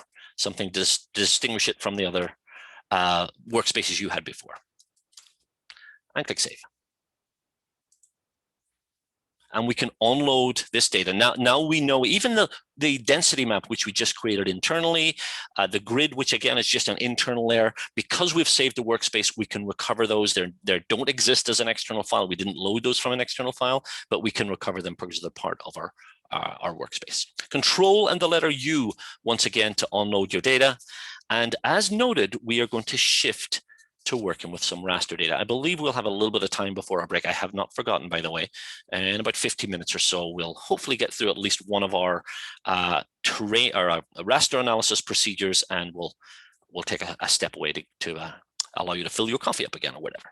Okay, so let's go ahead to initiate this process and load an actual workspace. Now, last time we loaded some files manually just to kind of show how that process worked. This time we're going to load a pre-configured workspace. And this workspace is in the same folder. In fact, if you saved a workspace a minute ago, it'll remember that directory, remember that folder. This one is called Boston. We're going to take a trip as kind of closer into the urban area of Massachusetts for the purpose of going through a process of image rectification. Now, this workspace actually has two layers, some imagery. It also has some streets. I believe the streets are derived from the OpenStreetMap. This is some online data, by the way, that we can stream. I promised I would show you that, but I haven't. Let me quickly, while we're looking at these layers, introduce you just in passing to Global Mapper's online data functionality. Second button in for the left, not something we're going to actually apply in this case, but worthwhile noting nonetheless. If I click that button, it opens up a portal that provides access to numerous online data services, imagery, OpenStreetMap I mentioned, weather data, etc., all of which can be streamed, adding context to whatever project you're working on. Many of the layers can be saved for offline use. In fact, these imagery tiles and OpenStreetMap tiles that I have here were saved in that way. So kind of giving you an opportunity to use the online services to grab data that's relevant for you. Okay. What are we going to do in this exercise? Well, you don't have to follow me here. From off screen, I'm going to drag in our data folder, and I'm going to open up the Boston folder, and contained in that folder is an 1842 map. This is a picture. Somebody obviously scanned an historic map, and what we're going to do is we're going to align this with our global mapper map. We're going to go through a process called rectification, effectively establishing anchor points, or tag points, some people call them, where we adjust the alignment of this map, scale, rotate, distort in whatever way necessary to align it with the underlying visual map that we have on our screen for the purpose of generating a new raster layer. Perhaps we want to export this as a GeoTIFF, ECW, JPEG 2000 or whatever. Now, right now, just to clarify, this exists simply as a picture, and this exercise we're about to show can be performed with any similar type of image data. Now, because I have the window open, I can simply drag and drop this, or indeed any layers, into the map view. I don't have to go through the manual process. If you want to, you can go to the file, open, or use the folder icon, or Control-O, the keyboard shortcut, and you can load this file in from that purpose. Again, I'll pause briefly so you can see where we are. The Boston folder, it's the 1842 JPEG that I'm going to be loading here. Drag and drop in my case. And you will notice when you do that, it initiates a display here because it doesn't recognize any geographic characteristics in that file. And I have a few options. I like the middle one here first, fake the coordinates. What does that mean? Have you ever faked your coordinates? Faking coordinates basically means that it will place it at an arbitrary location so you can see what the file contains. More specifically, it places this image at 0 degrees latitude, 0 degrees longitude, somewhere off the coast of Africa, the Gulf of Guinea, from which you can realign it based on where you really need it. But this allows you at least to see that image at a kind of a default location. Not sure how useful that is, but it is an option. The third option here is to load it as a picture point. A picture point is a point feature that basically contains a hyperlink, allowing you to attach or access an external file, specifically a photograph, by clicking on the map. Now, this can be done with any standard photograph. Most of the photographs we take today are geotagged. From your phone, you can simply take photographs, drop them into Global Mapper, and they appear as links at the location where they were taken, similar to what Google are doing with their photo management system. But in Global Mapper, they appear as a little icon, and you can click them. Now, in this case, obviously, my image doesn't have any geotag information. It's just a dumb picture, but I can manually assign that picture point to a location, which means, again, I could click at that point to open the image. This allows me to bring in images that I captured maybe before I had my smartphone. I used on my old school camera, and allow me to tag those to their known location. Again, not relevant in this workflow. What we're going to do is the first option. We're going to manually rectify that 1842 map. So just using the default, we'll click OK, and it will pop up a new dialog box. If you want to make this full screen, it might be a little bit easier to follow along. A quick navigation here. We're looking at 3 displays. Over on the left side, we're seeing kind of an overview of that map. Superimposed on that, there's a grid. I'll show you the relevance of that grid in just a second. The middle of the map, the middle view shows an interactive view of that. Now, this will allow me to zoom and move around and pan, etc. Because what I'm going to do here is I'm going to tag recognizable locations within the image. Now, don't worry about it. We've actually done this for you. We're going to use some pre-configured locations, but I could theoretically identify, for instance, a street intersection and determine where that is in three-dimensional space. So as an example, I'm going to zoom in. I'm just going to use my mouse wheel. I'm going to zoom in. I can actually drag a box, maybe a little easier. I'm going to drag a box around the corner of Beacon Street, and I believe it's Charles Street. Any of you familiar with Cheers? The Bull and Finch pub, which was the basis for Cheers, is right at the corner here. This is Boston Common. So here we have the intersection of those streets. I could tag this location as a recognizable location from which or to which I can associate the corresponding coordinates. Ultimately, this is how this process would work. What are the coordinates of the position or the specific pixel that I select in this image? I'm actually going to go through the motions, but I'm not going to do it. I'm going to select that corner. You'll see a little red dot here. I can move it around just by re-clicking. If I want to reposition it, position it in another location, I can simply click again. I'll click back in the original location. Oop, missed it a little bit, but that's okay. Try one more time. So as close to the intersection as I can. And you will notice at the bottom, I've populated two fields. These fields that are populated represent the pixel location that I've tagged. The specific pixel I clicked on is noted here. Now, obviously, if I knew what those pixel location were, I could type them in here. Not likely you would know that. Maybe if it's an upper left corner of an image, you could simply type 0 and 0. But you can see these pixel dimensions noted here very precisely. Waiting for me now are the corresponding coordinates, which again, I can manually type. If the map that I was registering had a grid, I could simply choose one of the grid intersections where those grid lines intersect, where I know the coordinates, and simply type those values and proceed with that as the basis for the rectification process. I don't in this case. So the only way I'm going to know, well, two ways, I guess. I'm going to know what the coordinates are as I could get on my bike, head down to the corner of Beacon Street and Charles Street, get out my GPS receiver and read the coordinates. That will be one method. Obviously, from a survey point of view, you could do something a little more precise. Or I can simply use the adjacent map and identify those points. Now, actually, I should have remembered to turn off the imagery to use the streets for this purpose, because the streets are named as well. Now, again, in practical terms, I'm not actually going to do this, but if I were, I would identify that street intersection, same as before, somewhere near the center. And obviously, I'm not doing with a great deal of precision, but by simply clicking over here on the right side, I'm once again populating the appropriate fields down below. In this case, it's my coordinates. So what we know now is that this point in my image corresponds with this point in the real world, these coordinates. Okay, I'm going to ask a question because you guys have been way too quiet. Now that you know the underlying procedure that we will be embarking on here, we're going to establish anchor points, control points, tag points, whatever you want to call them. How many do I need? I'm going to modify that question slightly.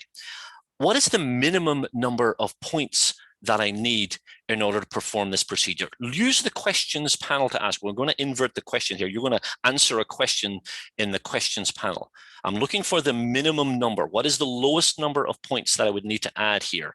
And don't worry about getting it wrong. Don't worry about giving the wrong answer. But again, if you have an idea as to what the minimum number of points are, go ahead and put them in the questions panel here. Oh, somebody got the answer right straight away with a question mark, a little doubt there. I'm not going to share the response yet. Anybody else want to hazard a guess? We got a couple of people have answered already. Okay, the two people who did answer, and thank you for that, have said 2 points. Often people assume that they actually need more for this, but 2 is exactly right. You can rectify the image based on anchoring 2 known locations. The only 2 variables that would be adjusted based on 2 control points are scale.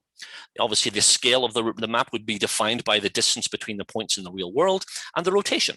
How much rotation is applied. So that's what 2 points would give you. I would say in this example, that would not be sufficient. While it could be done technically, it's not going to give us the accuracy. There is no limit to the number of points you can add, and there is kind of a train of thought that the more you add is more points added are better. That's not the case.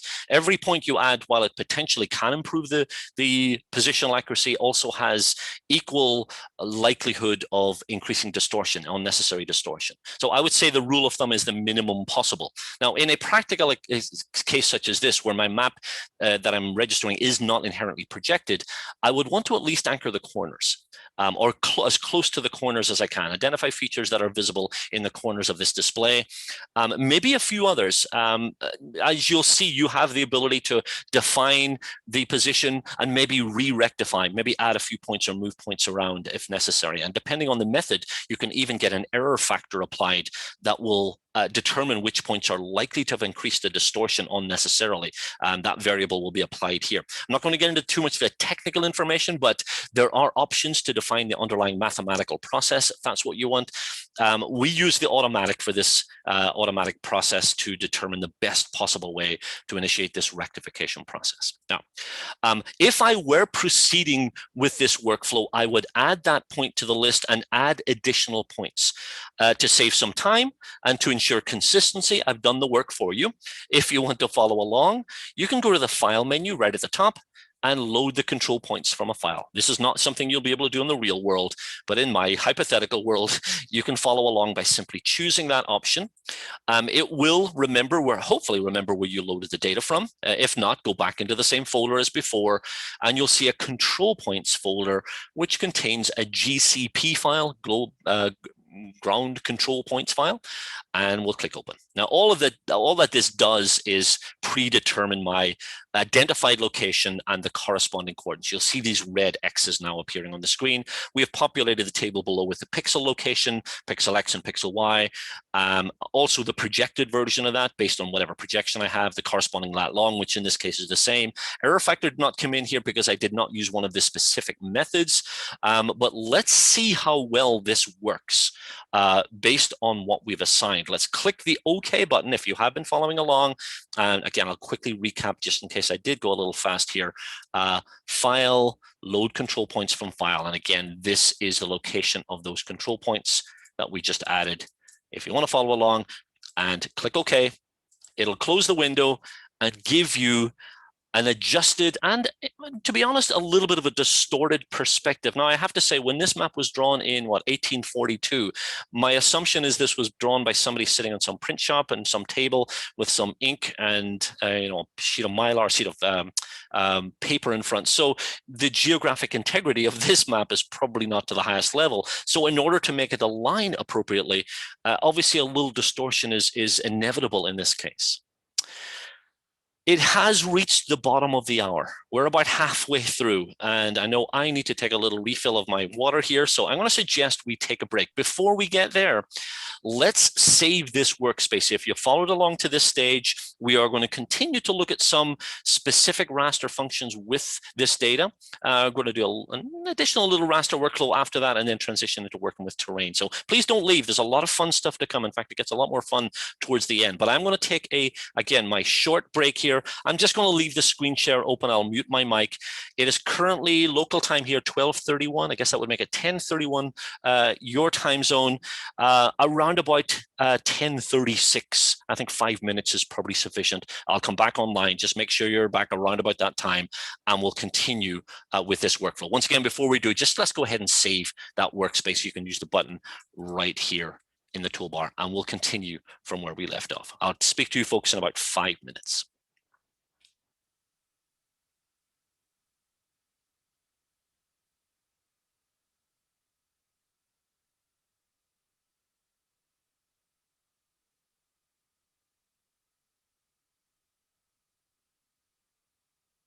And we're back. I hope you had a chance to get a refill on your coffee, water, whatever, stretch your legs. We'll continue on the theme of raster data, as noted. I got a couple of additional workflows I want to cover with this data, and then transition to kind of another scenario. And then most of the rest of our time together, we're going to be looking at 3D data, specifically working with terrain data, various flavors of that. We'll be working with some LiDAR data, et cetera, et cetera, et cetera. Okay, so where we left, we had just completed the rectification process. One thing it is worthwhile noting is if you perform this process and you're not happy with the results, you can re-rectify, you can modify the position. There are a number of ways you can do that. If you simply want to shift it consistently, you can shift a layer based on a given distance and bearing, or along the X and Y axis if that's appropriate. Probably not relevant in this case, but you can re-rectify it. You can open up the layer and modify or delete as necessary some of those control points that we added.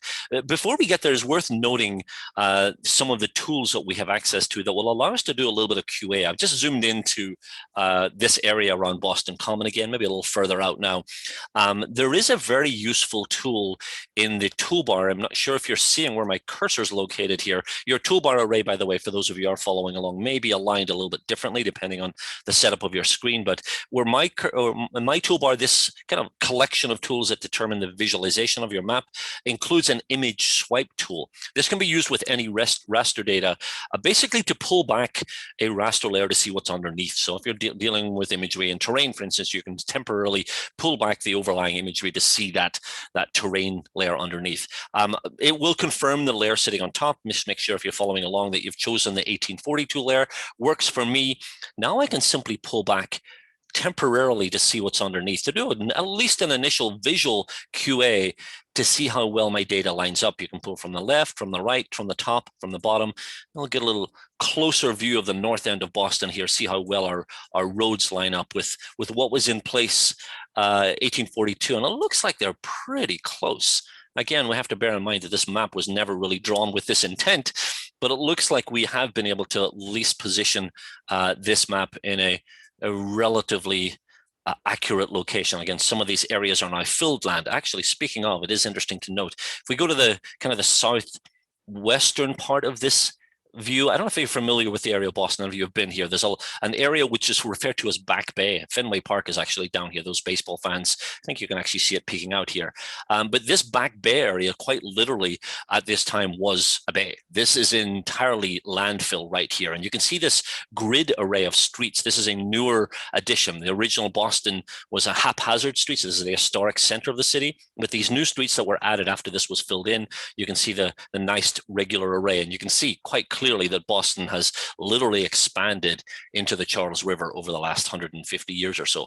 So you're starting to see some interesting stories coming through, being able to overlay this historic perspective on a modern day representation of the city. Once again, we could isolate the streets with the same intent, again, to see the street names. A lot of the street names have been retained, obviously, but many new streets have been added as part of this process. Couple of things by way of kind of cleanup here that might be useful. So obviously this rectification process doesn't pay heed to any of the information in the image that's not necessarily relevant or geographic specific. Now, if you're doing this with, for instance, some sort of thematic representation, you may have a legend. Do we really want this to appear? If we're simply wanting to render an historic representation of Boston, do we need it to say Boston? Do we need this kind of key? I guess it's representing street names or something of that type. So you can crop the imagery. In fact, you can crop any image. What I'm going to suggest we do, just as an illustration of this, is to manually define our area of interest. I'm going to assume in this case it's the peninsular area of Boston right here. Let's pretend for this example that we don't really care about the kind of the Cambridge area. This is where MIT and Harvard are located, or right above here where I think it's called Chelsea. We just want everything in the peninsula area. So we're going to initiate a process of cropping. In order to do that, we're going to draw a polygon. This allows us to backfill just a little bit and to work with some of the digitizer tools. Now, the specific tool I'm going to work with here is the tool for creating an area or a polygon. Now, this polygon is going to be a temporary polygon. It doesn't have any long-term relevance. I'm simply going to use this as a representation of the extent of the area that I want to retain. So if you want to follow along, again, choose this button. Your cursor will say area, and you can begin to draw. Now, feel free to be creative. You don't have to follow me exactly, but I'm going to draw a fairly rough outline. Obviously, I'm not taking too much care to ensure the precision. I do want to remove the label Boston here from my view. And we'll continue maybe skirting across a little bit of the southern part here, and we'll finish our polygon right here. So something similar to this. Obviously, this is not going to be part of the final paper. paper, so don't worry about not exactly following this. The drawing process, by the way, terminates with a right click. It's left click to this point and then right click for that penultimate vertex. You don't have to connect the polygon. The polygon will be connected automatically based on the positioning of that penultimate vertex. Just right click for that and it will pop up a dialog box allowing you to assign this to an existing layer or to create a new layer. And just because I have no imagination, I'm going to call the new layer temp because it is a temporary layer, not something I'm going to keep. So none of the other characteristics we need to worry about. We're not assigning attributes. We're not defining a feature type or a label or anything like that. I'm just placing it in a new layer called temp. Typing the name is all I need to do. If you forget, by the way, it will tell you, hey, we need a layer here, either an existing layer or a new layer. In my case, I don't have a vector layer, so I created a new one, click OK, and I have this outline, this polygon has been generated for me. Again, we're going to crop this data to the extent of that polygon or whatever version of this you've created. For this purpose, again, I need to select the polygon. We've done this a few times. Choose the layer. I could individually select that polygon now because there is only one vector feature, so it'll be easy to manually do that. But I always get into the habit of choosing the layer and choosing the button, as I've done a few times, to select all. Once again, we can see that extent now shaded in, indicating that this polygon has been selected. So now we can apply some settings to this rectified layer, this 1842 map, which is a new layer in my control center. I want to double click to bring up the options for that layer. Again, double click where it says Boston 1842.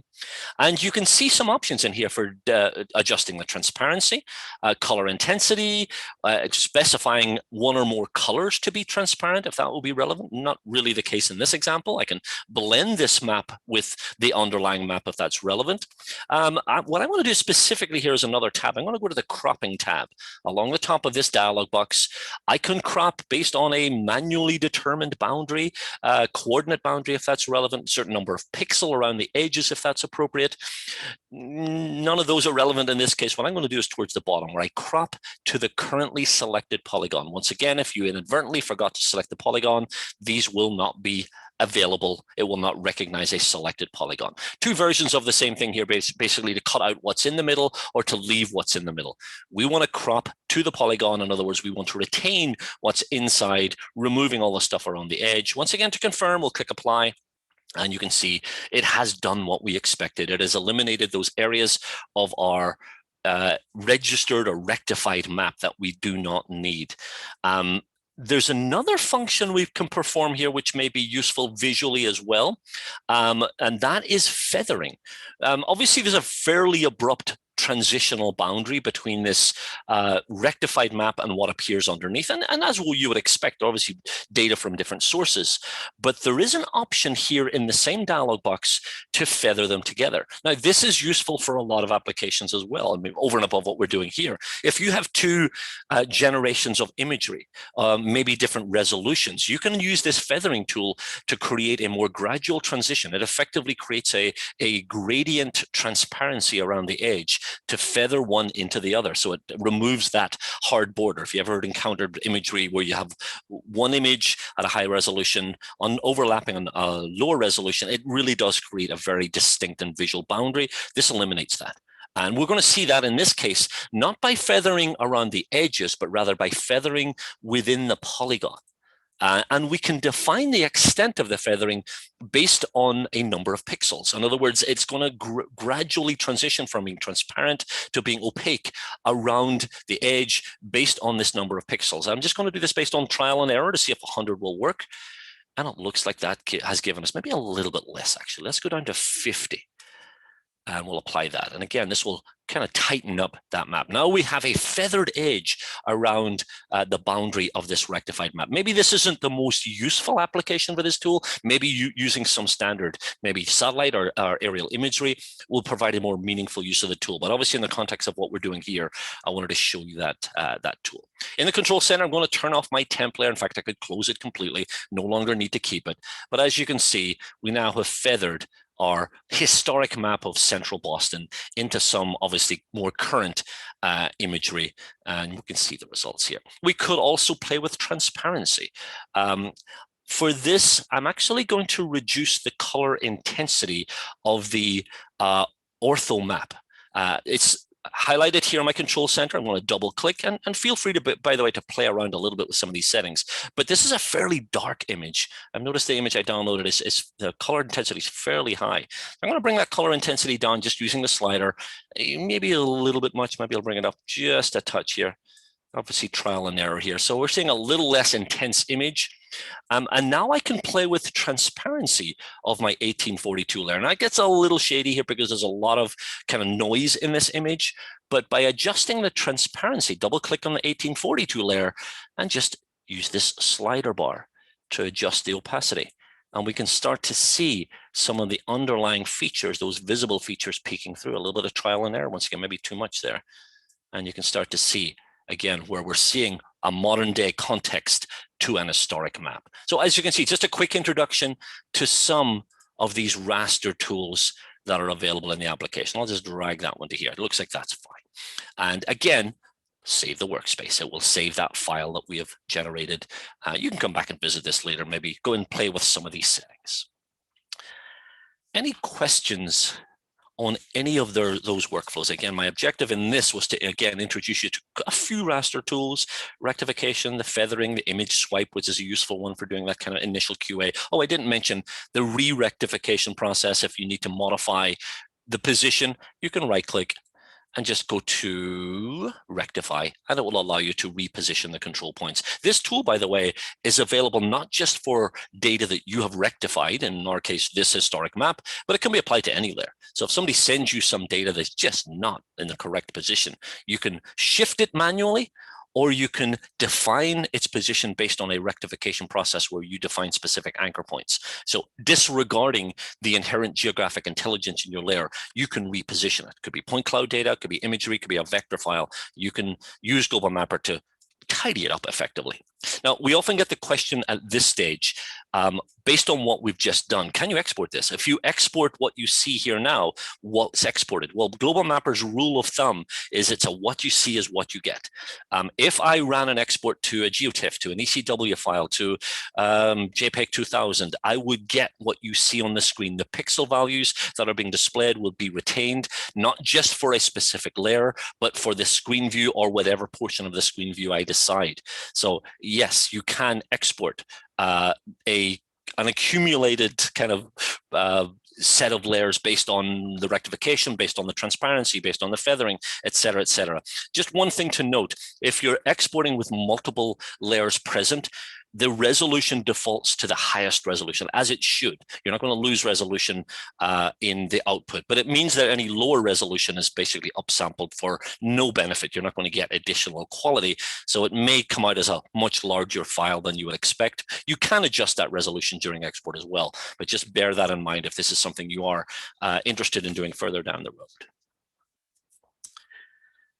Okay, I've saved the workspace, or did I save the workspace? I'll go ahead and do that now. And another exercise in vector processing. Let's onload Control U. We'll just leave that one as is. I may actually come back and look at this in the context of map printing. We may use that as an example towards the end of our session when we talk about kind of that publishing process.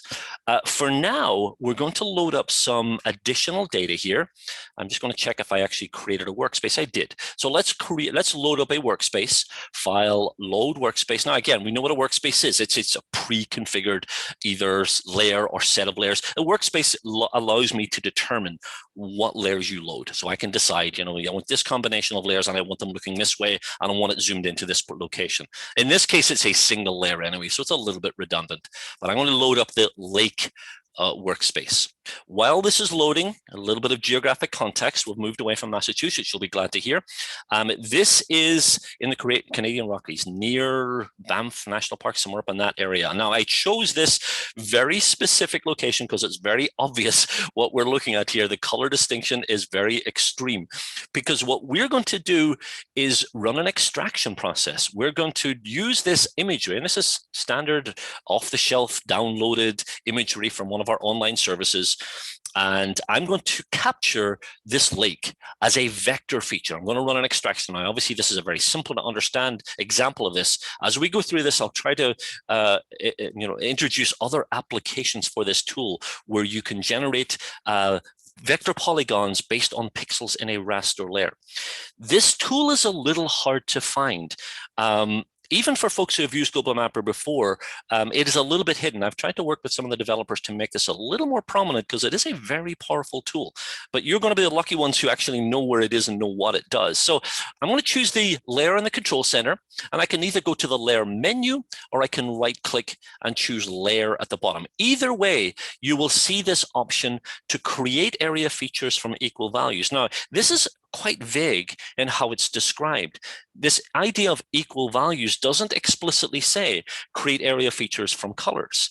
And the reason it doesn't is because you can also use this to generate polygons from areas that match a kind of a range of elevations or indeed a range of slope values if that's appropriate. So you can visualize your terrain based on the slope angle, and from that you can generate polygons based on what those slope variables are. So in that sense, it has to be more vague to describe kind of the broad swath of what it does, but I think we're doing ourselves a little bit of a disservice here by not more explicitly kind of introducing this tool. I've had folks use Google Mapper for many years who'd seen this, never bothered to choose it, never knew what it did, and when I introduced them, they said, well, I wish I'd known about this many years ago because it would have helped me with a particular project. So you're the lucky few, as I mentioned. Let's go ahead and select that tool. Now, because it recognizes that I have imagery, standard imagery, as opposed to a terrain layer loaded, I'm being given the option to define what to extract. If I simply clicked OK, please don't, but if I simply clicked OK, it would generate a series of polygons for the entire image. And if there happen to be polygons adjacent to each other, sorry, pixels adjacent to each other that shared the same RGBs, they would merge them together into a combined polygon, but ultimately it would not be that useful, to be honest. A couple of things we need to do. First of all, establish a little bit of what we define as fuzziness, color fuzziness, so it will allow adjacent colors, even if they're not exactly the same, to be assumed to be the same color. And also, and more specifically in this example, I'm not interested in capturing polygons for every color that's present. I don't care about the vegetation or the rocks here. I want just the lake. So I want to specify a color to extract. Let's go ahead and do that. Right at the bottom, we're going to start right at the bottom of the dialog box. Oh, maybe I went a little faster. Let me cancel. Use only selected color is what we're going to choose here. And when you do, as you noted, it pops up a dialog box, a color selection dialog box within which you can manually define your RGB values or your HSL, your hue saturation, I guess that's luminescence, or you can pick from the map, which is actually a lot more simple. We're going to use this button, pick from the map, a little color picker, and we're going to choose somewhere inside the lake. Now, I have to say this lake was chosen on purpose because it is a fairly consistent color, so it doesn't really matter where you choose. I don't think there are going to be that many variations. Now, a few slight variations on the pixel values, but nothing too extreme. So I think anywhere within the extent of the lake should work fine, and we'll click OK. Just confirming it should look something similar to what you're seeing in the dialog box representing those RGB values.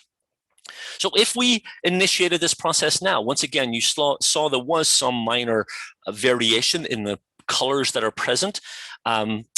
We would get probably little isolated pockets of polygons, but again, there are many, many pixels that do not match those colors precisely. So we need to go up on the dialog box to define the fuzziness. And trial and error, I'm often asked what's the right value. Trial and error in any particular data set is the appropriate method, in my opinion. I want to type in a value of 50. This can be anything from 0, which would require an exact match, to 256, which would mean every pixel would effectively be matched, and you would get one very large polygon, not relevant. Little trial and error. In this case, 50 works because I'm giving it a fairly high threshold, but that's simply because there are not too many other instances of this blue color in this area. We'll get a few little outliers and maybe some of these smaller ponds, but that's fine. I'll show you how we can deal with those in a minute. A final thing I want to do here is to define the bounds. Now, in this example, I'm specifically interested in this pond. This imagery goes a little bit further. In fact, I think if I look over here, there are some other colors that could possibly match. This looks like some shadows on a snowfield. So to ensure that I'm only addressing this area, I'm going to define the bounds. In previous examples and previous workflows, we defined the bounds based on a pre-selected polygon. In this case, I don't have a pre-selected polygon. So what I'm going to do instead is I'm going to draw a box. Using this button right up here, top right corner of the dialog box, it will pop up a preview of your main map view, allowing you to define your area. You can drag a box to enclose whatever extent you want. Now, if you need something more precise and specific, then it would make sense to draw that polygon before you initiated the process. But I'm okay keeping this fairly crude, just making sure that the full extent of this lake is enclosed within that box. Effectively, what that does is populate these lat long values. In the MBR, the minimum bounding rectangle, is now defined based on what I've selected here. So with the settings, again, confirming, we are generating a new layer. This is going to be a vector layer. We can call it what we want.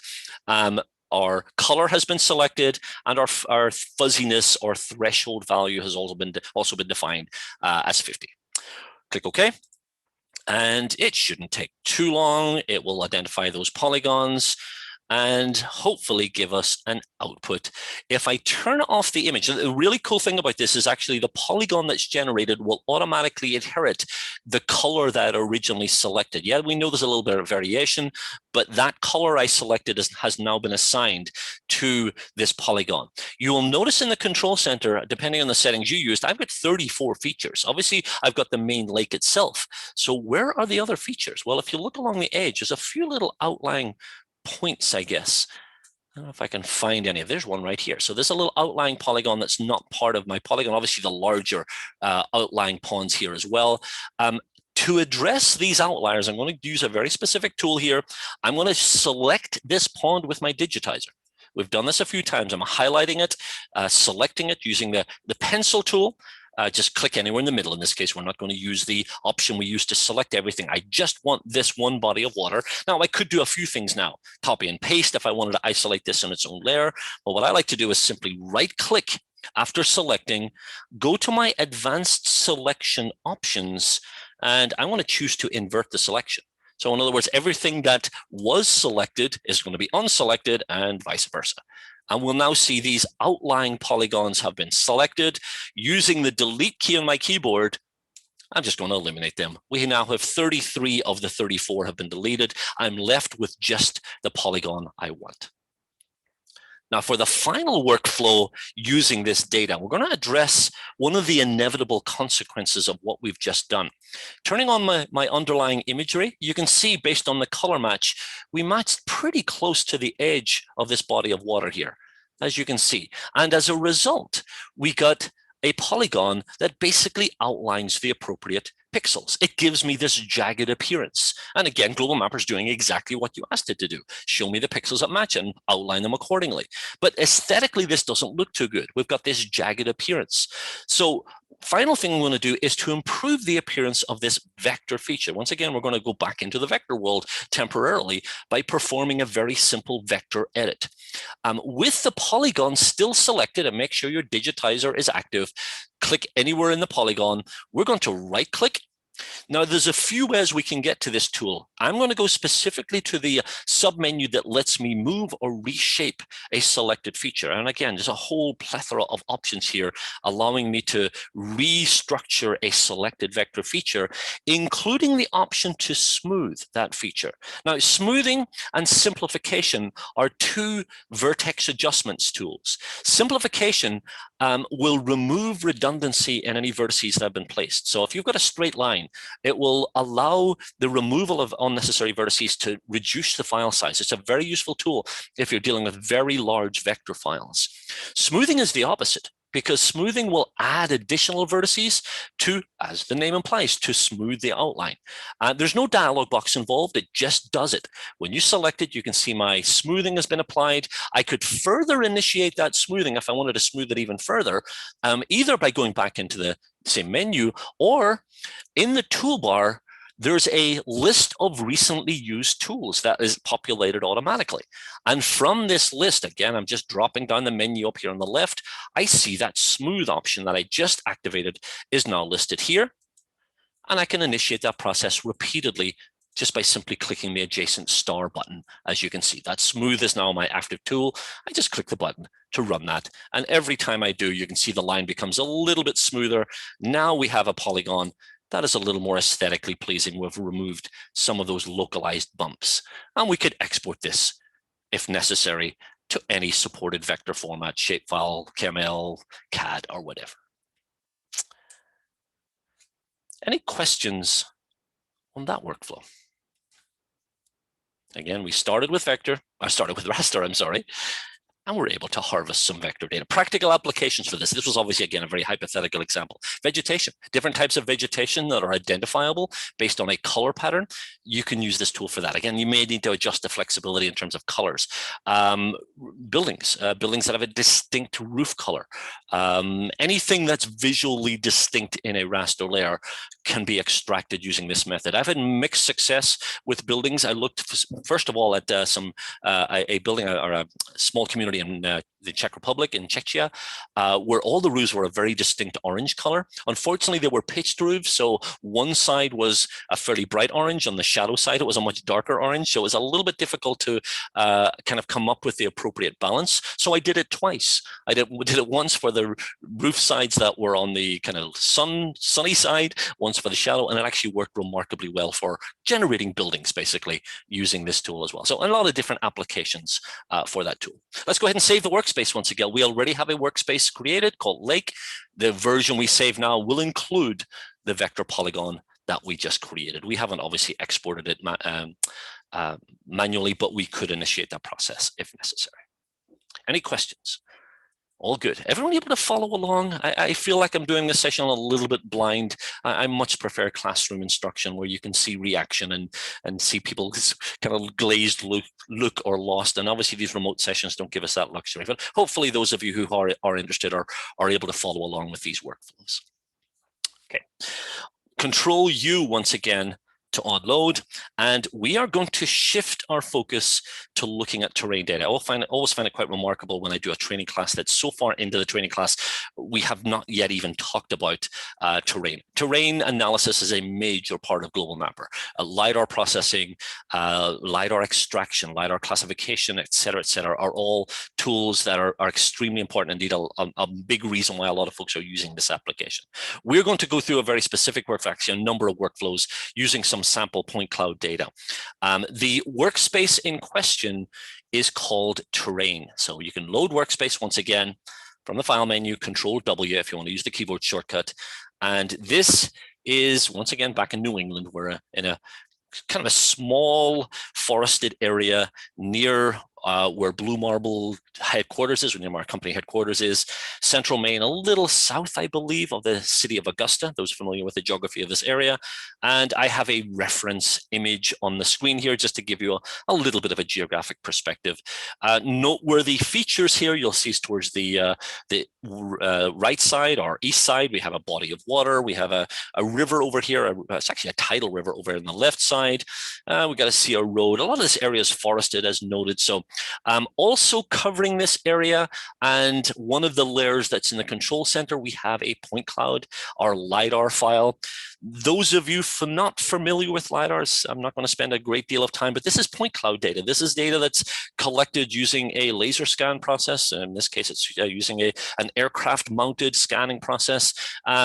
It derives a closely spaced array of points, each of which contains an X, a Y, and a Z value at the very least. There's very often additional information as well. If I use my info tool, as we have in the past, and select a point at random, you can see the information I have. Now, the most important piece of information for this one selected point is this value right here, because this is what allows us to represent this in three-dimensional space.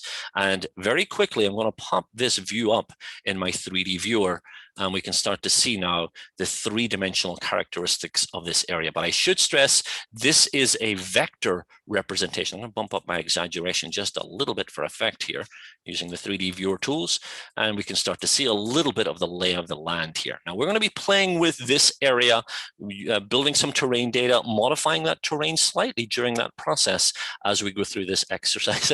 Thank you for the thumbs up. Somebody said I'm doing great. Woo, thank goodness. I have to tell you a story. I once started a brief presentation and was about 20 minutes into that presentation. And I was also doing great then as well, except somebody had told me I'd forgotten to share my screen. So it took them 20 minutes to tell me. So thank you for the comment that I'm doing great. That is reassuring. Okay, let's get back on task here. So our point cloud data, those of you, again, we're not going to spend a great deal of time talking about LiDAR. It is a very, very cool format of data to work with. If you have not worked with LiDAR, you want to try it out. Certainly within Global Mapper, you can. We've got an array of tools, including the tools you see in my toolbar here, which are LiDAR module tools. One of the instructions I gave at the start was to activate that LiDAR module. Again, housekeeping issue here. If you're not seeing the word LiDAR in your toolbar and you want to follow along with some of the tools we're about to use, you may want to make sure that you have licensed that module. So it should say LiDAR in your toolbar. Help License Manager once again, make sure this box is checked. LiDAR module, and go ahead and find that lidar.lic file that I shared with you, and you should be good to go thereafter, because the LiDAR module, the only add-on to Global Mapper, gives you a wide array of tools. I toyed with the possibility of introducing this one during our workshop, except I think it would probably have taken up too much of our time. This is the latest addition to this tool. This is called Pixels to Points. Those of you not familiar with this is a tool that incorporates or employs a process called structure from motion to generate a point cloud from effectively overlapping images. And typically those are images collected by a drone or some sort of airborne platform. If you have overlapping images, you can recreate the three-dimensional structure as a point cloud or as a mesh using this tool. I'm tempted to kind of deviate and actually show this, but unfortunately, I don't have the time. Maybe if we have a few minutes at the end, I can actually show this in action. It is really, really cool. And it is incorporated into our LiDAR module. So it really is a very, very powerful addition. Other tools we have are for doing things like thinning LiDAR, proximity searching, if you're doing encroachment analysis, LiDAR comparison, fitting two point clouds together so they match. What else do we have? We have comparing point clouds to do a little change detection. We're going to do a variation on that a little bit later, a little bit of change detection using some different data. We have classification tools to assign a little bit more intelligence to our LiDAR. I can look at my point cloud using this dropdown to view the classification. In this case, looks like we have three classes, water, ground, and unclassified, I think are the gray ones. But we can adjust these. We can do this manually, or we have a number of automated tools that will automatically classify ground, buildings, vegetation, etc., allowing you then to extract those features as vectors. So yeah, we could have spent our entire session just looking at some of these tools, but I want to apply these in a more practical context and maybe a little bit more visually appealing context as well, because what we're going to do with this point cloud is we're going to generate a surface. We're going to transform those points. Now, again, I should stress, we're looking at vector points here. If I zoom in close, this is not a solid surface. It is an array of relatively closely spaced points, as you will see. Now, the colors again reflecting my elevation, but it's interesting to note here, by the way, this little bit of a discrepancy in, I've never actually paused to look at this, but the discrepancy in the colors, this is a reflection of how LiDAR is collected, because this effectively represents one laser pulse from an aircraft that has been returned multiple times. I'm going to assume that if I click the last one, this is the fourth of four. The next adjacent one is the third of four, the second of four, and the first of four. So you actually can see that pattern here. Here's one laser pulse that gave four returns. This is going to be a representation of the fact that we have vegetation. You can see that pattern repeated because laser pulses can penetrate through canopy. We will ultimately be able to generate a fairly decent ground model, even though we have a lot of trees in this area. Maine is very heavily forested, but we still should be able to generate a decent DTM as part of that process. Okay, so we're going to initiate a process of transforming our point cloud into a raster layer. We're going to grid it effectively, generate pixels representing the elevations that are currently in my point cloud. Now, if I ran through that process right now, I would simply initiate it using this button in my toolbar. Please don't, because we're going to actually modify the process slightly as part of our gridding process, but I'm just going to show you before we start how that would work. This tool that I've just selected can apply to any vector data, whether it be lines, polygons, points. Now, typically it's going to be points. You're typically going to use some sort of point cloud as the raw material for generating a DTM, digital terrain model, or surface model of some sort. But you can use any other vector feature. You can use a polygon and generate a raster surface at a specific elevation using a polygon. We're actually going to do a slight variation on that in just a few minutes. But just to show you the dialog box before we start, I'm just going to click OK. Please don't follow me here. We're not actually going to use it at this stage. I define the layer. This is the output layer name. I define the type of grid I want to generate. Now, typically that's going to be based on elevation, but we can derive the visualization based on any of the other variables. There's an intensity value with LiDAR. There's colors very often present in LiDAR. Not present in this example, but in certain cases, each point will have a corresponding color. We can a grid based on density. We saw that in a form when we did our quick analysis of the clustering of our vernal poles. We saw a density heat map.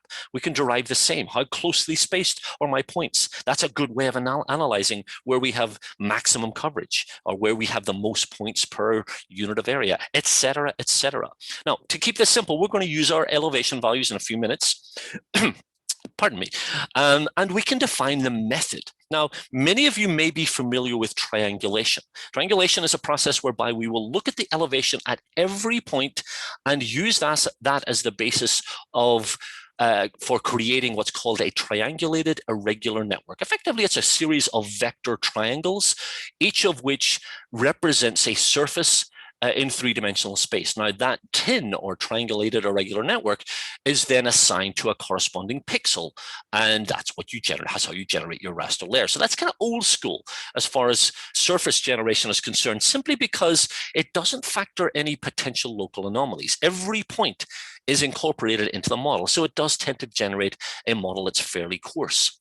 The alternative is what we refer to as binning. Now, this makes a lot more sense because binning will allow you to define a sample area. Effectively, this would be like superimposing a grid on your map.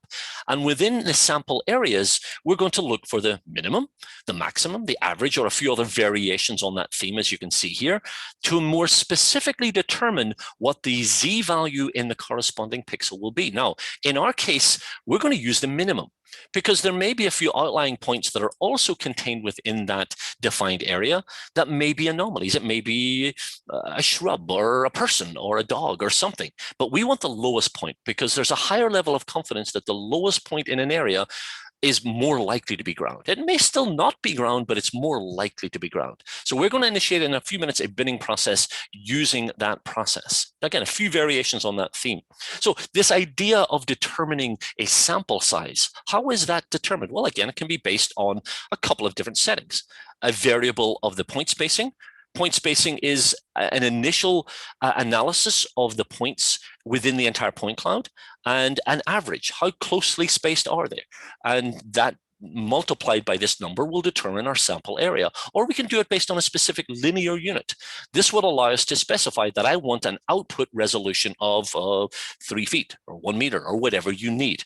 The sample area will be dictated by what you put in here. That ends up being the corresponding size of the pixels that we generate. This next setting is one that causes a little confusion among some people.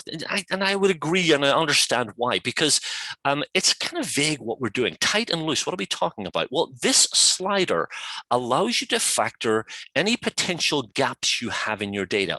And this would especially be the case if we decided to remove some areas, maybe some types of points. Maybe we don't want our water points as part of our surface model. Maybe we also want to remove points that represent buildings, because again, they don't represent a ground model. This tight and loose setting determines the closeness around each point that it will determine the connection between adjacent points. Keeping this loose gives you a lot of kind of ability to bridge those gaps. Keeping it tight will mean that any holes in your data will be retained as holes in the raster layer. Now, again, there's no right or wrong here in terms of how you proceed. Do you want to assume that if there's an area with no data, that you imply an interpolated surface based on what's surrounded, or do you want to leave holes? That's the choice you're making here. So those are the primary functions. If we initiated this right now, we could generate a surface incorporating the points in the whole data set. I'm not going to, because one of the options that we have if we initiate a binning process is to use supplementary 3D areas or line features as break lines, or we hydroflatten basically using area features. Now, that's exactly what we're going to do in this case. You don't have to follow me here. I'm just going to turn my point cloud off, and I'm going to turn on a couple of layers right in here. One is my pond layer, and one is a streamline. These are just vector features. What I'm using these vector features for is to effectively override the inherent elevations in the points that fall within this area or that fall along this stream channel. The critical part of these that makes this work is that these values are three-dimensional, or these features, I should say, are three-dimensional. Using my info tool, please don't follow me here. It's a quick visit. If I choose the polygon, it has an elevation of 25.9 meters above sea level. That's an absolute elevation. Global Mapper knows that. It's an elevation attribute. It will read that automatically. And we can then, eliminate the likelihood that the points that exist within this area will create some sort of serrated or undulating surface by dictating the elevation for this extent. Now, hydroflattening is what this is called, and obviously it makes sense in this context because I want my body of water to be flat. It can also be used in an urban situation where you have building heights, where your building heights dictates the surface model that's generated. The other feature is a line feature. And in that example, we're not dealing with a specific height because obviously the stream flows downhill, but rather we're dealing with heights that are dictated at the vertex level. Again, please don't follow me here. I'm just listing now all of the vertices in this stream, and you should see a Z value, which goes downhill. I actually did some cleanup of this line to make sure that actually was the case. And while there's a few vertices that are relatively flat, they do not flow uphill. It goes down consistently. So this ensures that the surface model I generate will be flat in this area and will go downhill along the length of this stream. And this is important for things like watershed analysis, not something we'll have a chance to do today. But if we were gauging our outflow model using this terrain, we can guarantee that this stream dictates that downflow or outflow will be retained. And this is actually very important in this example, because right here where I've zoomed into, you'll see this river actually appears to cross the road. It actually doesn't. There's a fairly deep valley here, and it goes in through a culvert. If we didn't initiate this hydroflattening process, it would terminate at this location. The watershed would assume that, oh, I can't go any further because the terrain goes up and then down again. But we know that's not the case. So this will allow us to burn the actual flow of this stream into the terrain. So again, a couple of modifiers will be applied as part of the process. If you want to follow along with this, make sure in the hydroflattening section, you can click the plus sign, that the stream and pond features are displayed. Make sure they're enabled. They will not be factored otherwise. And let's turn on the point cloud again. And we now effectively have 3 layers that will be used for this process. We can go back into the dialog box where we were before and set some specific settings for generating this surface. So create elevation grid is the button in the toolbar. Now you'll see 3 checkboxes. I guess we didn't even need to have them turned on, but that's okay, just have it. Make sure they're checked. Pond, stream, and my LiDAR file. By the way, this is a LAS file that I loaded. This is a compressed LiDAR file. Those of you familiar with LiDAR may be familiar with LAS files. This is a compressed version. Global Mapper supports this format as well as I think about a dozen other point cloud formats, including ZLAS, which is, I believe, Esri's compressed LiDAR format that's supported as well. With these selected, we'll click OK. And we're going to generate a DTM, a digital terrain model. Let's name it accordingly. Just make sure we put an appropriate name for the target layer here, type DTM. The grid type, as we previewed before, will be based on elevation values. We're not going to worry about intensity, etc. So this is going to give us a raster surface representing terrain. We will bin the data. In other words, we're going to define a tiling system rather than triangulation and use minimum value in this case. Make sure you filter. This is a step I always forget, but make sure you filter the data because we know this point cloud contains ground points, but it also contains some points that are still unclassified. Those are likely to be mostly vegetation. And I believe there's some water points in there as well. We could have looked at the metadata beforehand to confirm that, but that's okay. Simply click this button And you'll see numerous ways to filter the point cloud so that you're targeting the specific points you need. What we're doing specifically in this case is identifying just the ground points. Those are already classified and identified. So let's clear all and just select ground. That's the easiest way to make sure that it's just targeting what we need. So once again, this button, filter LiDAR points, and right in the middle, clear all, choose ground. Number 2, this classification. By the way, these classifications are kind of universally accepted as defined by the ASPRS, the American Society for Photogrammetry and Remote Sensing has defined these classifications, and they are ever evolving. There are new classifications that are being added that allow you to do for some very creative things with LiDAR data. But we're just interested in ground in this case. We'll click OK. The spacing I'm going to define as 1 meter. That's my bounds of each pixel. In other words, I'm going to sample areas 1 meter wide, 1 meter tall, look for the minimum value. That's going to be the pixel value for the corresponding pixel that will be generated. The tight loose setting, I usually keep this fairly far over towards loose. If there are a few gaps, I don't mind doing a little interpolation. So something in this vicinity. This linear distance, by the way, is the threshold.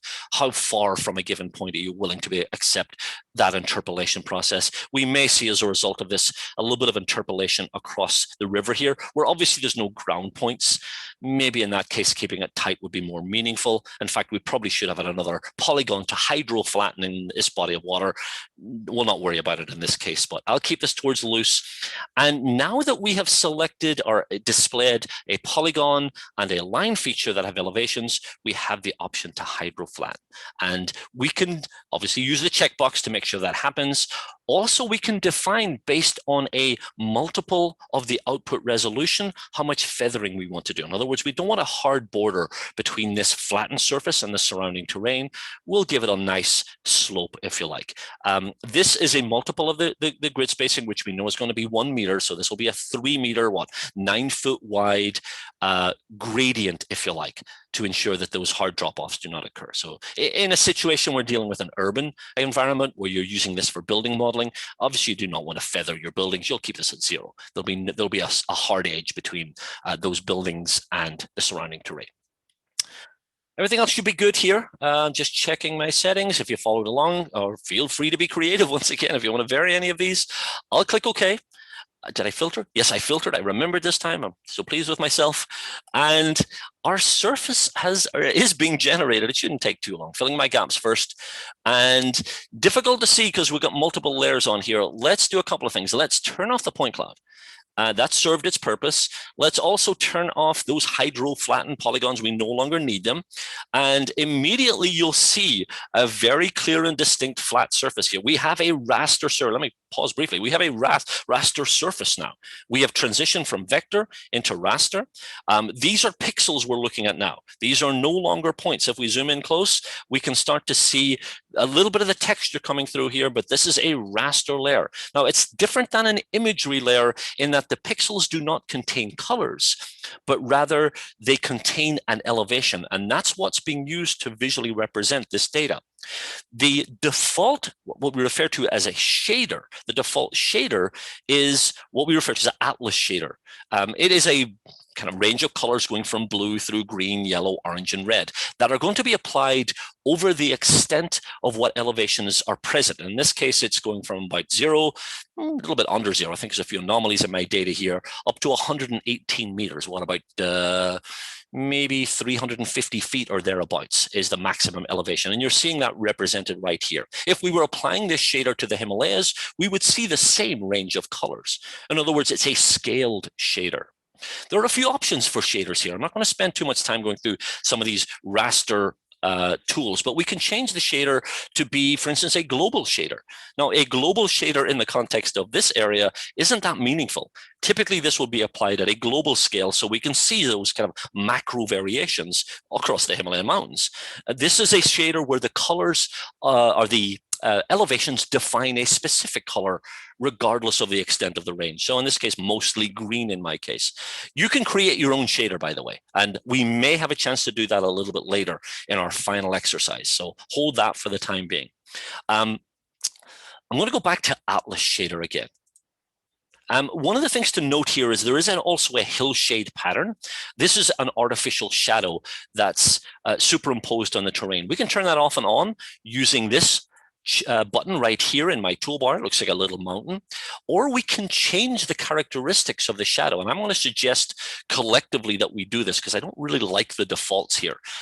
Right next to that button, again, if you're seeing my cursor along the top of my screen here, upper right corner in my case, there's a little button that looks like a mountain with a sun beside it. This is our gimbal tool that allows us to determine the implied position of the light source that's creating these shadows. We can literally pick up the sun and drag it around, move it to another location to accentuate the shadow in one particular direction. Maybe sunset, western sky, we're seeing what those shadows would appear in that type of context. You can also, this is kind of interesting, use multiple light sources. Now, last time I checked, there was only one sun up in the sky, but if there were more than one sun, you can apply shadows coming from multiple angles. We kind of laugh at this, but in a visual context, it actually works very well, because if you have the shadows too distinct, it's a little bit difficult sometimes to see some of the internal texture within these valleys. Having another light source will help with that, and you can define multiple light sources. Again, not realistic as far as our planetary light sources concerned, but it does give you an interesting perspective of the terrain. A few other settings here, and one specifically I really have a hard time with, I want to suggest we change. The vertical exaggeration is set very, very high, and in many cases that is going to be useful. We took a quick look at the kind of the point cloud, and we know there's not a great deal of terrain change here, but it implies through this shading pattern that there is. I'm going to make this a little more meaningful and a little clearer by bringing this all the way down to about 10. And again, feel free to be creative with any of these settings. Again, how did I get here? If you're following along, right over here, this button in my toolbar, show dynamic hill shading. I'll bring the sun back to its, well, default location. You'll see now, by the way, the shadows now have been dropped out. It's actually much easier to see the local anomalies in the terrain. I can much more clearly see these river valleys, where before the exaggerated nature of the display made it a little more difficult to see that local texture. So this is a setting you can apply and then retain going forward if you're a global mapper user. I'm trying to petition the developers to actually change this default. I'm not sure why it's so exaggerated, but you can change it, obviously. Any questions on how we got to where we got? While you're thinking of those questions, I want to show you another couple of tools. I want to pop up my 3D view again so we can see our terrain in all its three-dimensional glory. We could, through adjusting some of our layers, also look at our imagery on our terrain. I'm actually going to drag the imagery to the bottom here. It will be displayed on top of my terrain. And again, I'll pop up my 3D view one more time, and we can now see our draped layer. Again, it's not a great deal of terrain variation here, but you're starting to see the lay of the land, but effectively superimposed on top of our imagery layer. Any questions on how we got to where we are? Because we do actually have a number of additional tools that we're going to introduce going forward. Just to verify, by the way, the hydro flattening, I didn't pause, but this area that we're looking at here is consistently 25.9 meters. Bottom right corner or left corner of my screen in the status bar, you may see that elevation displayed. If I move around on the terrain, it updates, but into my body of water, it is consistent. It has feathered the edges. You're not seeing that quite as clearly, but it is a little bit of a slope. Also, my river channel burned into the terrain, effectively creating this break line. I'm following it all the way down, including across the road. Now, this is not really an accurate representation of the terrain, but rather it implies the flow of water. So if I was conducting a watershed analysis, it would work the way I would have expected. Water continues to flow through that culvert. So yeah, a couple of modifications we made to the terrain based on that process. Okay, on my notes here, there's a couple of other steps. One I want to show you very quickly here. We're going to generate some contours. We're often surprised by folks using Global Mapper that when they're asked why they bought it, this is the reason. This one tool, that is the reason they have Global Mapper in their toolkit. We try to remind them that there are a lot of other tools in Global Mapper, but they seem most interested in this one. And that's the idea of creating contours. The contour tool is very simple. We have heard from some of our users that other applications that will go unnamed have, for some reason, made this process a little overly complicated. It isn't that difficult.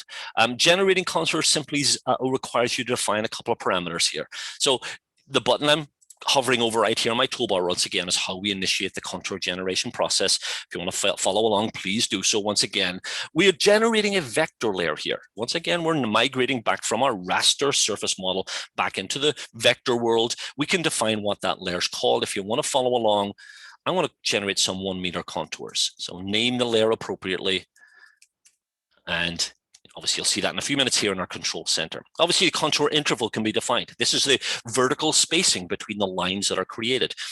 The number, by the way, will start at a logical location. In other words, it's not going to be based on the elevation. If I have a base elevation of maybe 0.5 meters, it doesn't start at that level, but logically it starts at the first whole number of what this interval is. In other words, if I have 5 meter contours, my first contour would be 5, 10, 15, 20. In other words, those logical increments would be applied unless you specify otherwise, but that is the default. A few options we will not look at, but we have the option to create contours at a specific height. This gives me a single contour. I think I will have a chance to look at this one in a few minutes, introducing another tool. We define the resolution. You'll see the resolution that it's going to analyze is based on what we've just created, which is a 1 meter by 1 meter XY axis raster layer. If we wanted to dumb the contours down a little bit, we could increase these values, reducing the resolution. There's an option here to find local peaks and depression. It should not be on by default. This is a bug that we've tried to get developers to address. It's on the list, on the very long list of things that need to be corrected, but it is something you can turn off if you're not interested in identifying within a certain area where the local high points and local low points based on a specified number of concentric contours. Then by all means turn it off, is what I've done here. Contours also can be filtered based on their length. Local anomalies are maybe not as relevant, so we can say, well, contours need to be at least 20 meters in length for them to be relevant. You can change this value according whatever you need. Only longer contours are irrelevant. Make this a larger value. Everything else here should be fine. Again, we'll just go ahead and click OK. Feel free to vary the settings. As we've mentioned numerous times, it's going through doing an analysis of the terrain, effectively connecting the dots to connect the appropriate pixels. And when it finishes, if I talk slow, it will catch up with me. We'll see a new layer in the control center, and we will see some lines on our screen. I want to turn off the DTM underneath. I'll zoom in and look at my contours. They're relatively smooth. Smoothing was initiated by default, but because of the kind of the small nature of our pixels at 1 meter pixels, we may want to smooth them further. I'm not going to do that right now, but I could use exactly the same tool I used in the last exercise to maybe improve the appearance a little bit more. I think we have effectively removed most of the local anomalies. There's a few additional ones here, but that 20 meter threshold will eliminate any smaller contours. These are 3-dimensional vector features. To prove my point here, I'll pop up my 3D, oops. I'm using the wrong button here. Let's try one more time. Let's show my 3D view. And you can see now they exist in 3-dimensional space. Again, not a great deal of change here in elevation, but you're seeing a little bit of that adjustment of elevation based on our contour lines. Any questions on that process? I just realized I can drag the Zoom meeting window all away from the main view. So I was trying to navigate around that Zoom tab at the top, and now I've realized I didn't have to have that there. So I think, can I start again? Should I start again? No, I think we're good. I think we're good. Any questions? Any questions on contour generation, or indeed any of the steps that we went through that ultimately led to the generation of my contours? Yeah, okay. Let's continue. There is a new tool that has just been added to the LiDAR module. I'm kind of using air quotes, you're not seeing me here, but the LiDAR module, which we refer to as terrain painting. It's not technically related to LiDAR, but it works very well with data you generate from LiDAR. We decided to kind of incorporate it into the LiDAR module because it's a little more advanced. So we don't want to give it away free with a base version of Global Mapper. That's the bottom line. The tool itself is right here. And I'm going to show you this in just a second. We're going to go through one very simple, specific example of how this works. David? Yes. I can't see your screen anymore. I apologize. Thank you for letting me know. I was having an issue there. Let me, oh, I see what I've done. Sorry, you didn't miss much. You didn't miss much. Okay, just wanted to make sure. How's that?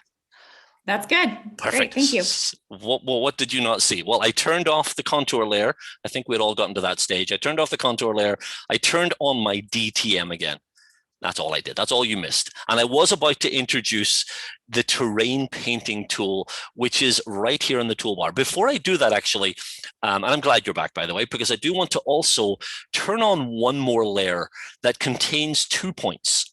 If you're zoomed out a little close, you might not see them, but they're right here crossing the river valley. I simply provided this as kind of a visual reference, because what we're going to do here is we're going to create a dam. We're going to draw a terrain section, a section of terrain using a paintbrush-like tool to generate a dam across our water body. We're going to determine how much water would be retained in this dam. My fingers are crossed that this will actually work. Hopefully you're able to follow along with me. So again, make sure this little dam layer is enabled in the control center. There's just 2 points in there, just again to give you something to draw. The tool in question is right here in the toolbar. Make sure you've zoomed in close so we can see those 2 points. Tool in question is right here. Enable terrain painting pops up a dialog box. I could spend a lot of time talking about these tools. It's really, really cool for literally drawing terrain using points, using lines, using polygons. You can smooth your terrain using this. You can raise the height of the terrain, lower, fill in gaps, which is really cool, etc., etc. I'm going to use a very specific tool where I'm going to set the terrain height. I'm going to set it not based on a point, but based on a line. And I'm going to define my brush size. I didn't write my notes here down, so I'm going to have to make this up as I go along. How wide is my dam going to be? Let's make it 5 meters wide. In other words, as I paint along a line, it's going to effectively create a buffer. 5 times, actually this is not, well, it is meters because it's 5 times the resolution of the data. So my brush size is 5 meters. The height, I'm going to make the height 16 meters. This is important because if we want to follow along with the next step in this process, I did a little research ahead of time, but 16 meters is going to be the height of the dam above sea level. That's an absolute elevation. We're going to connect these 2 dots. The feathering is once again a value that allows us to taper what we're painting into the surrounding terrain. Feel free to vary this one as well. 3 times, again, this 1 meter will create a more gradual slope rather than a vertical slope. So I'm going to leave this as is. Now, with those settings applied, oops, let's try that one more time. Those settings applied, moving my cursor out over my screen, you may see that I have a red circle. That represents my brush size. The blue circle represents the extent that will be feathered. In other words, 3 meters extended outwards from my 5 meter brush size. Again, feel free, as I've said many times, to vary these settings as needed. What I'm going to do is I'm going to connect the dots. I'm going to position my cursor as close as possible to the dot on the top, and I'm going to draw. It looks like I'm drawing a line. It looks like I'm back in the vector world. In fact, it even snaps. It snaps to that second dot. Left click as we did before, right click to finish. So it's a simple single line segment. And instead of drawing a vector feature, I've drawn some terrain. As you can see, I've modified the surface, literally modified the Z value in the affected pixels to create a modified surface. Now, again, I'd love to play more with these tools, but I'm going to run out of time here very quickly. So let me close the dialog box. We're done with the points. They serve just as a visual reference. We're going to turn off the dam layer, and I'm left with this modified surface. Don't follow me here. I'm just going to do this very quickly, pop up my 3D view. And if I can find where I am in the world here, you can see I created a dam. I created an enclosure here by painting the terrain. Now, you'll have access to this software for the next week. Get in here, start to play with this. It's a lot of fun. You feel kind of almost like you're in some sort of creationist mode where you're drawing mountains and drawing valleys, and you're basically sculpting the terrain using this tool. It's a lot of fun. But to continue with this workflow and to make this a little more relevant, my objective here is to determine how much accumulation would be created here within this as a result of this dam. Now, the way that I'm going to do this is to revisit a tool we just looked at a few minutes ago. I'm going to draw a contour. not a range of contours, but a specific contour. I made sure you defined the height of the dam here at 16 meters, and so it should have bridged this gap fairly effectively. 15 meters is the contour I'm generating. We're going to go down 1 meter from the top of our dam. And if you want to follow along, we're going to go back into the contour tool once again. Create contours, same button we used before. It looks like a mountain with some lines going through it. And this time our contour interval, and again, I'm using air quotes here, is going to be 15, except in this case, I only want to generate a contour at that specified height. I don't want every 15 meters, 15, 30, 45, etc. I only want it at that height. So we'll click OK. I think everything, oh, once again, we don't want our local peaks and depressions. We really need to have this disabled by default, but we'll turn that off, make sure that's unchecked. We probably need to change the layer. I want to call this pond or something. I think they actually do have a layer called pond already. Let's call it lake or reservoir or something like that, because ultimately that's what we're drawing here. We're drawing a feature that represents the extent of what would be filled up to a level of 15 meters in this case. Click OK. It's going to go through. Granted, we're going to get 15-meter contours for a much larger area than we need, but you can see the contour that's been generated here. And if I select it with my digitizer, you can see that now outlined right here, indicating visually the extent of what would be flooded by a dam or by a rise in water level along this dam to 15 meters. So we have the vertical extent mapped. What we want to do as a final workflow here, there's just a couple of steps involved in this final workflow, is to determine how much actual water would be contained. How much water are we going to get in our reservoir? Will it be enough to provide drinking water for the local town? We need a unit of measurement here. In this example, the way we've done this, we've simply created a line. In order to calculate volume, I need a polygon. So I'm going to simply select the line. If you want to follow along with this, please do so. Grab your digitizer, grab that one specific contour, and in the toolbar, in the digitizer toolbar, there's a few additional buttons have now become active because I selected a line, including one to create a polygon from a line. And you can see that listed right here where my cursor is located. You can decide some of the characteristics. Does it matter if it's closed? Does it matter if the attributes are the same as another setting you'll see? We're not concerned with any of these because we only have one line segment and we know it's a closed line. We generated a contour. So just click OK. And hey, we've seen this before. We're generating a new feature. Once again, let's give this an appropriate name. I'm going to call this reservoir. This is my target layer. Reservoir, I believe is how it's spelled. And I'm going to actually have some fun here by defining the appearance of this reservoir feature based on something that actually looks like water. Otherwise, it would just appear generically. So I can do that manually by choosing a defined style, which I'm not going to do, but I can specify the style.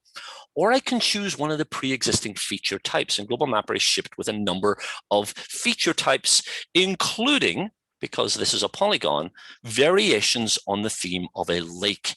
And I'm going to choose a lake of an unknown area. I don't know what the size is. That's fine. These are just categories of lakes, by the way. And these are derived from the USGS. Everybody questions why all this stuff is in here. These are USGS categories. So my feature, I don't need a name, by the way. We can also delete the label. We don't need a label for this body of water. But I'm generating a new layer called reservoir within which the feature style is dictated by the type. And hopefully this will give me something that looks like a body of water. And you can see that now displayed on my screen. That was a little bit fast. Was everyone able to follow along? Hopefully you were. Hopefully you got an idea as to how do I do this. Again, generating a contour, specific contour, deriving a polygon, and then I just defined something a little more visually realistic. We now have our pond. I can pop this up in my 3D view. In fact, I can turn off the contour layer that I generated because I don't need those original contours. And once again, I like to show my 3D view so we can see our body of water in all its glory, superimposed on the terrain. Now, one more thing to do, and this is the simplest part of all. We need to determine how much water is in this. We need a pile volume calculation. okay, this isn't a pile, it's a depression, but the function works exactly the same way.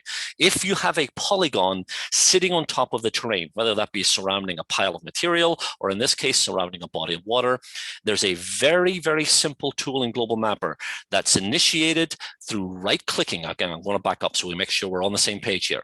Select the polygon first with your digitizer. Choose the pencil tool, click anywhere inside the polygon. Indicated is selected as this hatch pattern. Right-click, analysis measurement. Hidden in here is pile volume. Yes, it isn't really a pile, so the values we'll get will be negative values, but nonetheless, we get an output that tells us specifically that the total volume of that body of water in cubic meters, and I could have adjusted the units of measure, by the way, if that's appropriate. Gallons would have been another option. But in this case, it is what? 84,000, just over 84,000 cubic meters of water would be contained within this reservoir if I built a dam to this height and flooded it to within a meter of the top. So there is a question answered. That's a very simple example of terrain analysis. Any questions? Able to follow along? I hope you were.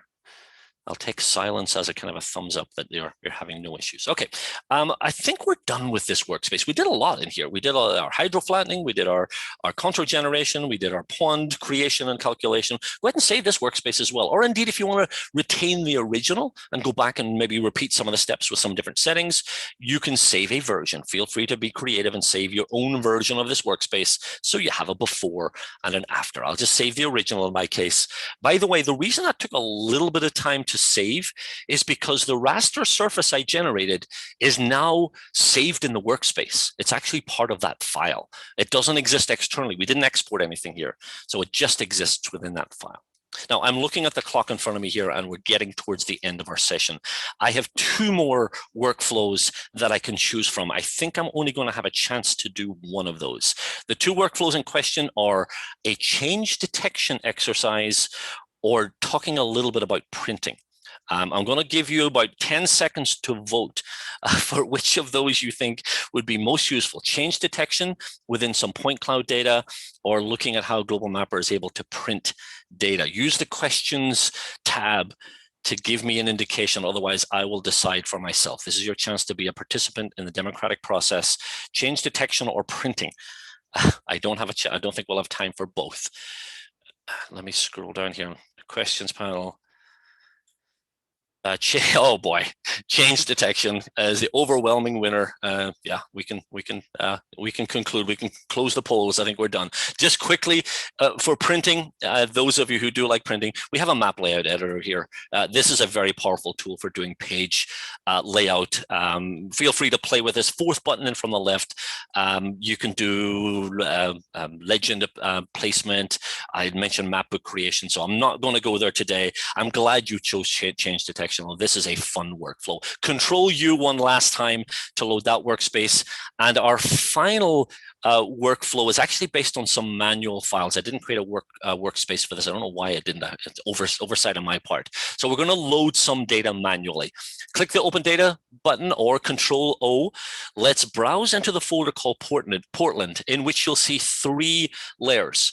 An imagery layer, as along with 2 point clouds you'll note here from 2006 and 2015. And as kind of the dates imply, we're going to do a little change detection from 2006. What is that? A little under 9 years of change that we will see within these point clouds. This is LiDAR data, by the way. This is collected airborne LiDAR. I'm not going to go into the details of the point clouds themselves. One thing to note here, when you load LiDAR, by the way, I selected all 3 files. You may have noted that. One thing to note here, you have options for filtering LiDAR when you load it up manually, certain classes, geographic extent, etc. I'm going to ignore all these settings because we want the entire extent of the point cloud for this exercise. We're going to get 2 point clouds. We're going to get some imagery just to give us a visual reference. Shouldn't take too long to load up.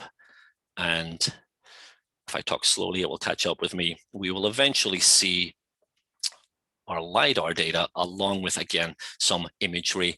The imagery, for those of you who are not familiar with this part of the world, by the way, if you're ever in this neighborhood, you should come and visit Portland. It's a very, very nice city. Just recently won the best foodie city in the country. So if you like food, it's a great place to visit. Here we have a little section of coastal Portland. This is a body of water. This is Casco Bay out in the Atlantic Ocean.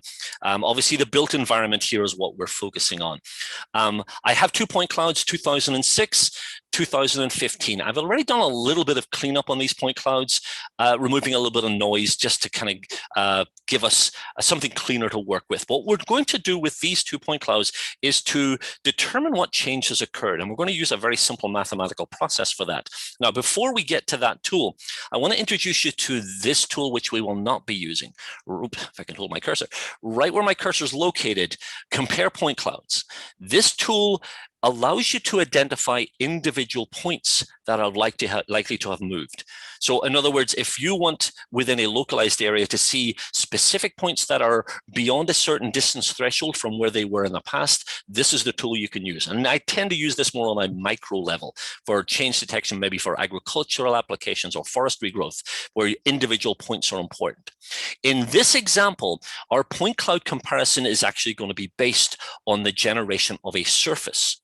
We're going to generate 2 raster surface and perform a very simple calculation to determine the distance. And I can tell I'm talking quite fast here because I want to make sure we get this done. So if you want to follow along, let's temporarily turn off the 2015 layer and focus on the 2006 layer. And we're going to go back and visit the grid creation tool that we looked at a few times, or at least once, I guess, in the last workflow.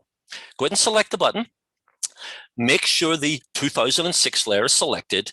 Click OK. We've been here before. I would suggest just calling the layer 2006 so we know what it's called. Let me retype that 2006. We're once again using a binning method, except in this case, I'm not going to use the minimum value. Rather, I'm going to use I'm tempted to use maximum, but in this case, I'm actually going to use the average. Now, why would I not use the maximum? If I want to detect change in a built environment, am I not interested in kind of that topmost point? Well, actually, no, because we know there's locally a lot of anomalies. If I average the pixel value based on max min within that area, it's going to give me a better representation of the surface of a building roof, for instance. So yes, I could generate a DSM, specifically a surface model, but I'm going to choose building average or bringing average in this case. We're going to define our grid spacing once again. I think in this case, once again, I'll define it as a linear unit. 1 meter will work. We can apply that consistently for both point clouds, even though there are many, many more points, as you'll note in the control center in the 2015 layer. Our output resolution, because we can define that specifically, will be the same. Now, in this example, I want to keep my loose a little bit further over towards tight, because I don't want it to bridge the gaps where there's obviously no data over the body of water here, etc. So I'll keep this fairly tight. Something over here should work fine. Any local gaps will be filled, but any larger gaps will be ignored. Now, in this example, I'm not going to filter. I don't want to isolate ground. I'm looking for change in an urban environment. So I want to factor every point, whether it represents vegetation, whether it represents buildings. So let's go ahead and leave the filtering unfiltered and just click OK. We will, in just a few minutes, a few seconds, hopefully, get a surface. It's there. We can see it. It's underneath. We'll come back to that in just a second. Let's now isolate 2015 and do the same again. Again, it will give us a redundant dialog box confirming the layer to which this is going to be assigned. And once again, we're going to type an appropriate name, 2015 in this case, and everything else should be fine. Oh, it didn't remember our setting for the grid spacing or the pixel size. Once again, we'll choose a pixel size of 1 meter. Everything else should be the same as before. And once again, click OK. Just make sure, again, you're differentiating the layer names, because we are going to be performing another calculation in just a second. OK, so we transformed our point cloud data into a surface. Once again, the shading is a little harsh here because of the exaggeration.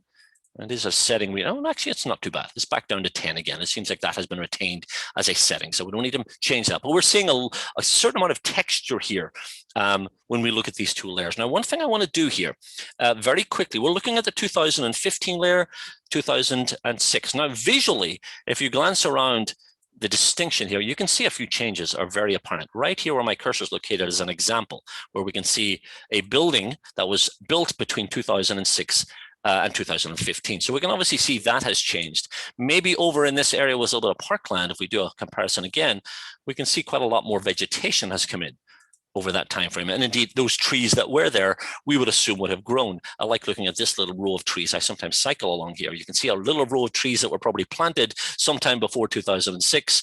By 2015, it looks like they'd matured and grown. So what we're going to do in a more methodical way is to isolate and visualize where change has occurred across this urban environment over this time frame. And we're going to use a very simple tool for that purpose. Right in the toolbar where my cursor is located, one more button here that we're going to access is the option to combine or compare terrain layers. This is going to allow us to perform a calculation, basically in our case, subtract one from the other to visualize difference. The output is going to be another terrain layer. I'm just going to call it difference, or whatever you want. Again, this is going to be another layer listed in our control center. And I can perform an operation. We know that the pixels in this layer contain numeric values. They have elevations in this case, but they could have any value. We could have generated a surface based on any numeric variable, in which case we could have performed this type of subtraction based on rainfall or whatever, how much rainfall difference has there been 2006 to 2015. But ours are elevations, and that obviously makes most sense. You'll see the operations. We can average the two, we can subtract one from the other, multiply, filter, etc., etc. Within subtraction, there are two variations, one signed and one unsigned. Unsigned would be what I would select if I'm not concerned if it's greater than or less than. In my case, it is important. I want to know if buildings have been added or if buildings have been removed, or indeed if trees have been removed. This is what we're going to see in this visualization. So I want to retain my subtraction as signed. I'm going to take my 2015 layer and I'm going to subtract my 2006. So in the first window, select the more recent layer. In the second window, select the earlier layer. The final thing I want to point to here is the shader. It will inherit the same shader and it will actually hard code that. I want to make sure you choose the default shared shader for this. In other words, we don't want to impose a specific shader, because as a final workflow, I may overshoot the time a little bit with apologies, but I want to make sure we finish this up. We are going to actually build a shader to visualize change in a much clearer way. So default shared shader, everything else as you see in this dialog box, click OK. And it's now subtracting one from the other. I'll turn off the original two layers, and using the default shared shader, we can see where change has occurred, at least sort of. We can see different shades. Now you can see in my elevation legend, we have values from -28, those are areas which have been reduced, to +47 meters. What I want to do is more clearly illustrate this degree of change by defining a specific shader. Now, for our very final workflow together, I'm going to suggest from this drop down that we've been using to visualize terrain, up in the top right corner of my screen, maybe somewhere else on yours, I'm going to generate a custom shader. This is a shader that I can build to reflect whatever variables I want. I'm going to call this one difference. E-R-E-N-C-E. I cannot type. There we go. And I'm going to define a number of values. First of all, my first value right in the middle is going to be 0. And I'm going to apply this with a color white. Areas that have a no change will be white. That's easy. Okay, that has been added. 0 meters or 0 feet, if you want to do it that way. Click add, choose a color. We're good to go.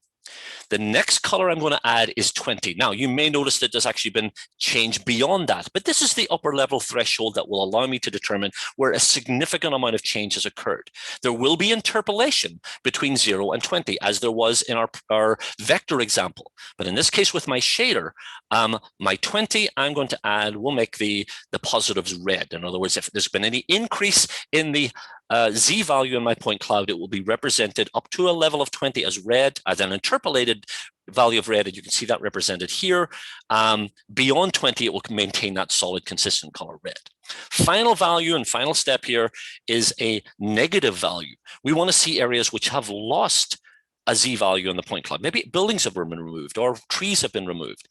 Maybe this is going to be used for some sort of code enforcement. You maybe have to have a permission to remove a tree or something. This could be applied to do a quick detection of where those changes have occurred over the full extent of the city. In this case, we'll add -20. In this case, I'll make it blue just as a visual distinction. So you will now see what that shader will look like. Areas in blue have lost terrain. The change has been negative change. Areas in red have had positive change. A few other things here to note. It is blending the colors. We can hard code them if we want. I'm not sure how meaningful that would be, but we will blend them. We can also scale the shader. This will be similar to our Atlas shader, where the shader is scaled to the loaded elevation values. Not relevant in this case. We'll simply click OK, and it should apply it automatically. If it didn't, by the way, you can pull from the drop-down list and choose whatever you name the shader. Now, in a much clearer way, we can see change between 2006 and 2015. We can see trees that have grown. We can see buildings that looks like they've been built through the neighborhood here. We can see some blue areas where buildings or trees perhaps have been removed. And very clearly, we can see this actually is a parking lot. Now, I remember when this building was torn down, and it's now a parking lot, and a few other buildings. I believe these are mostly hotels that have been built along the waterfront.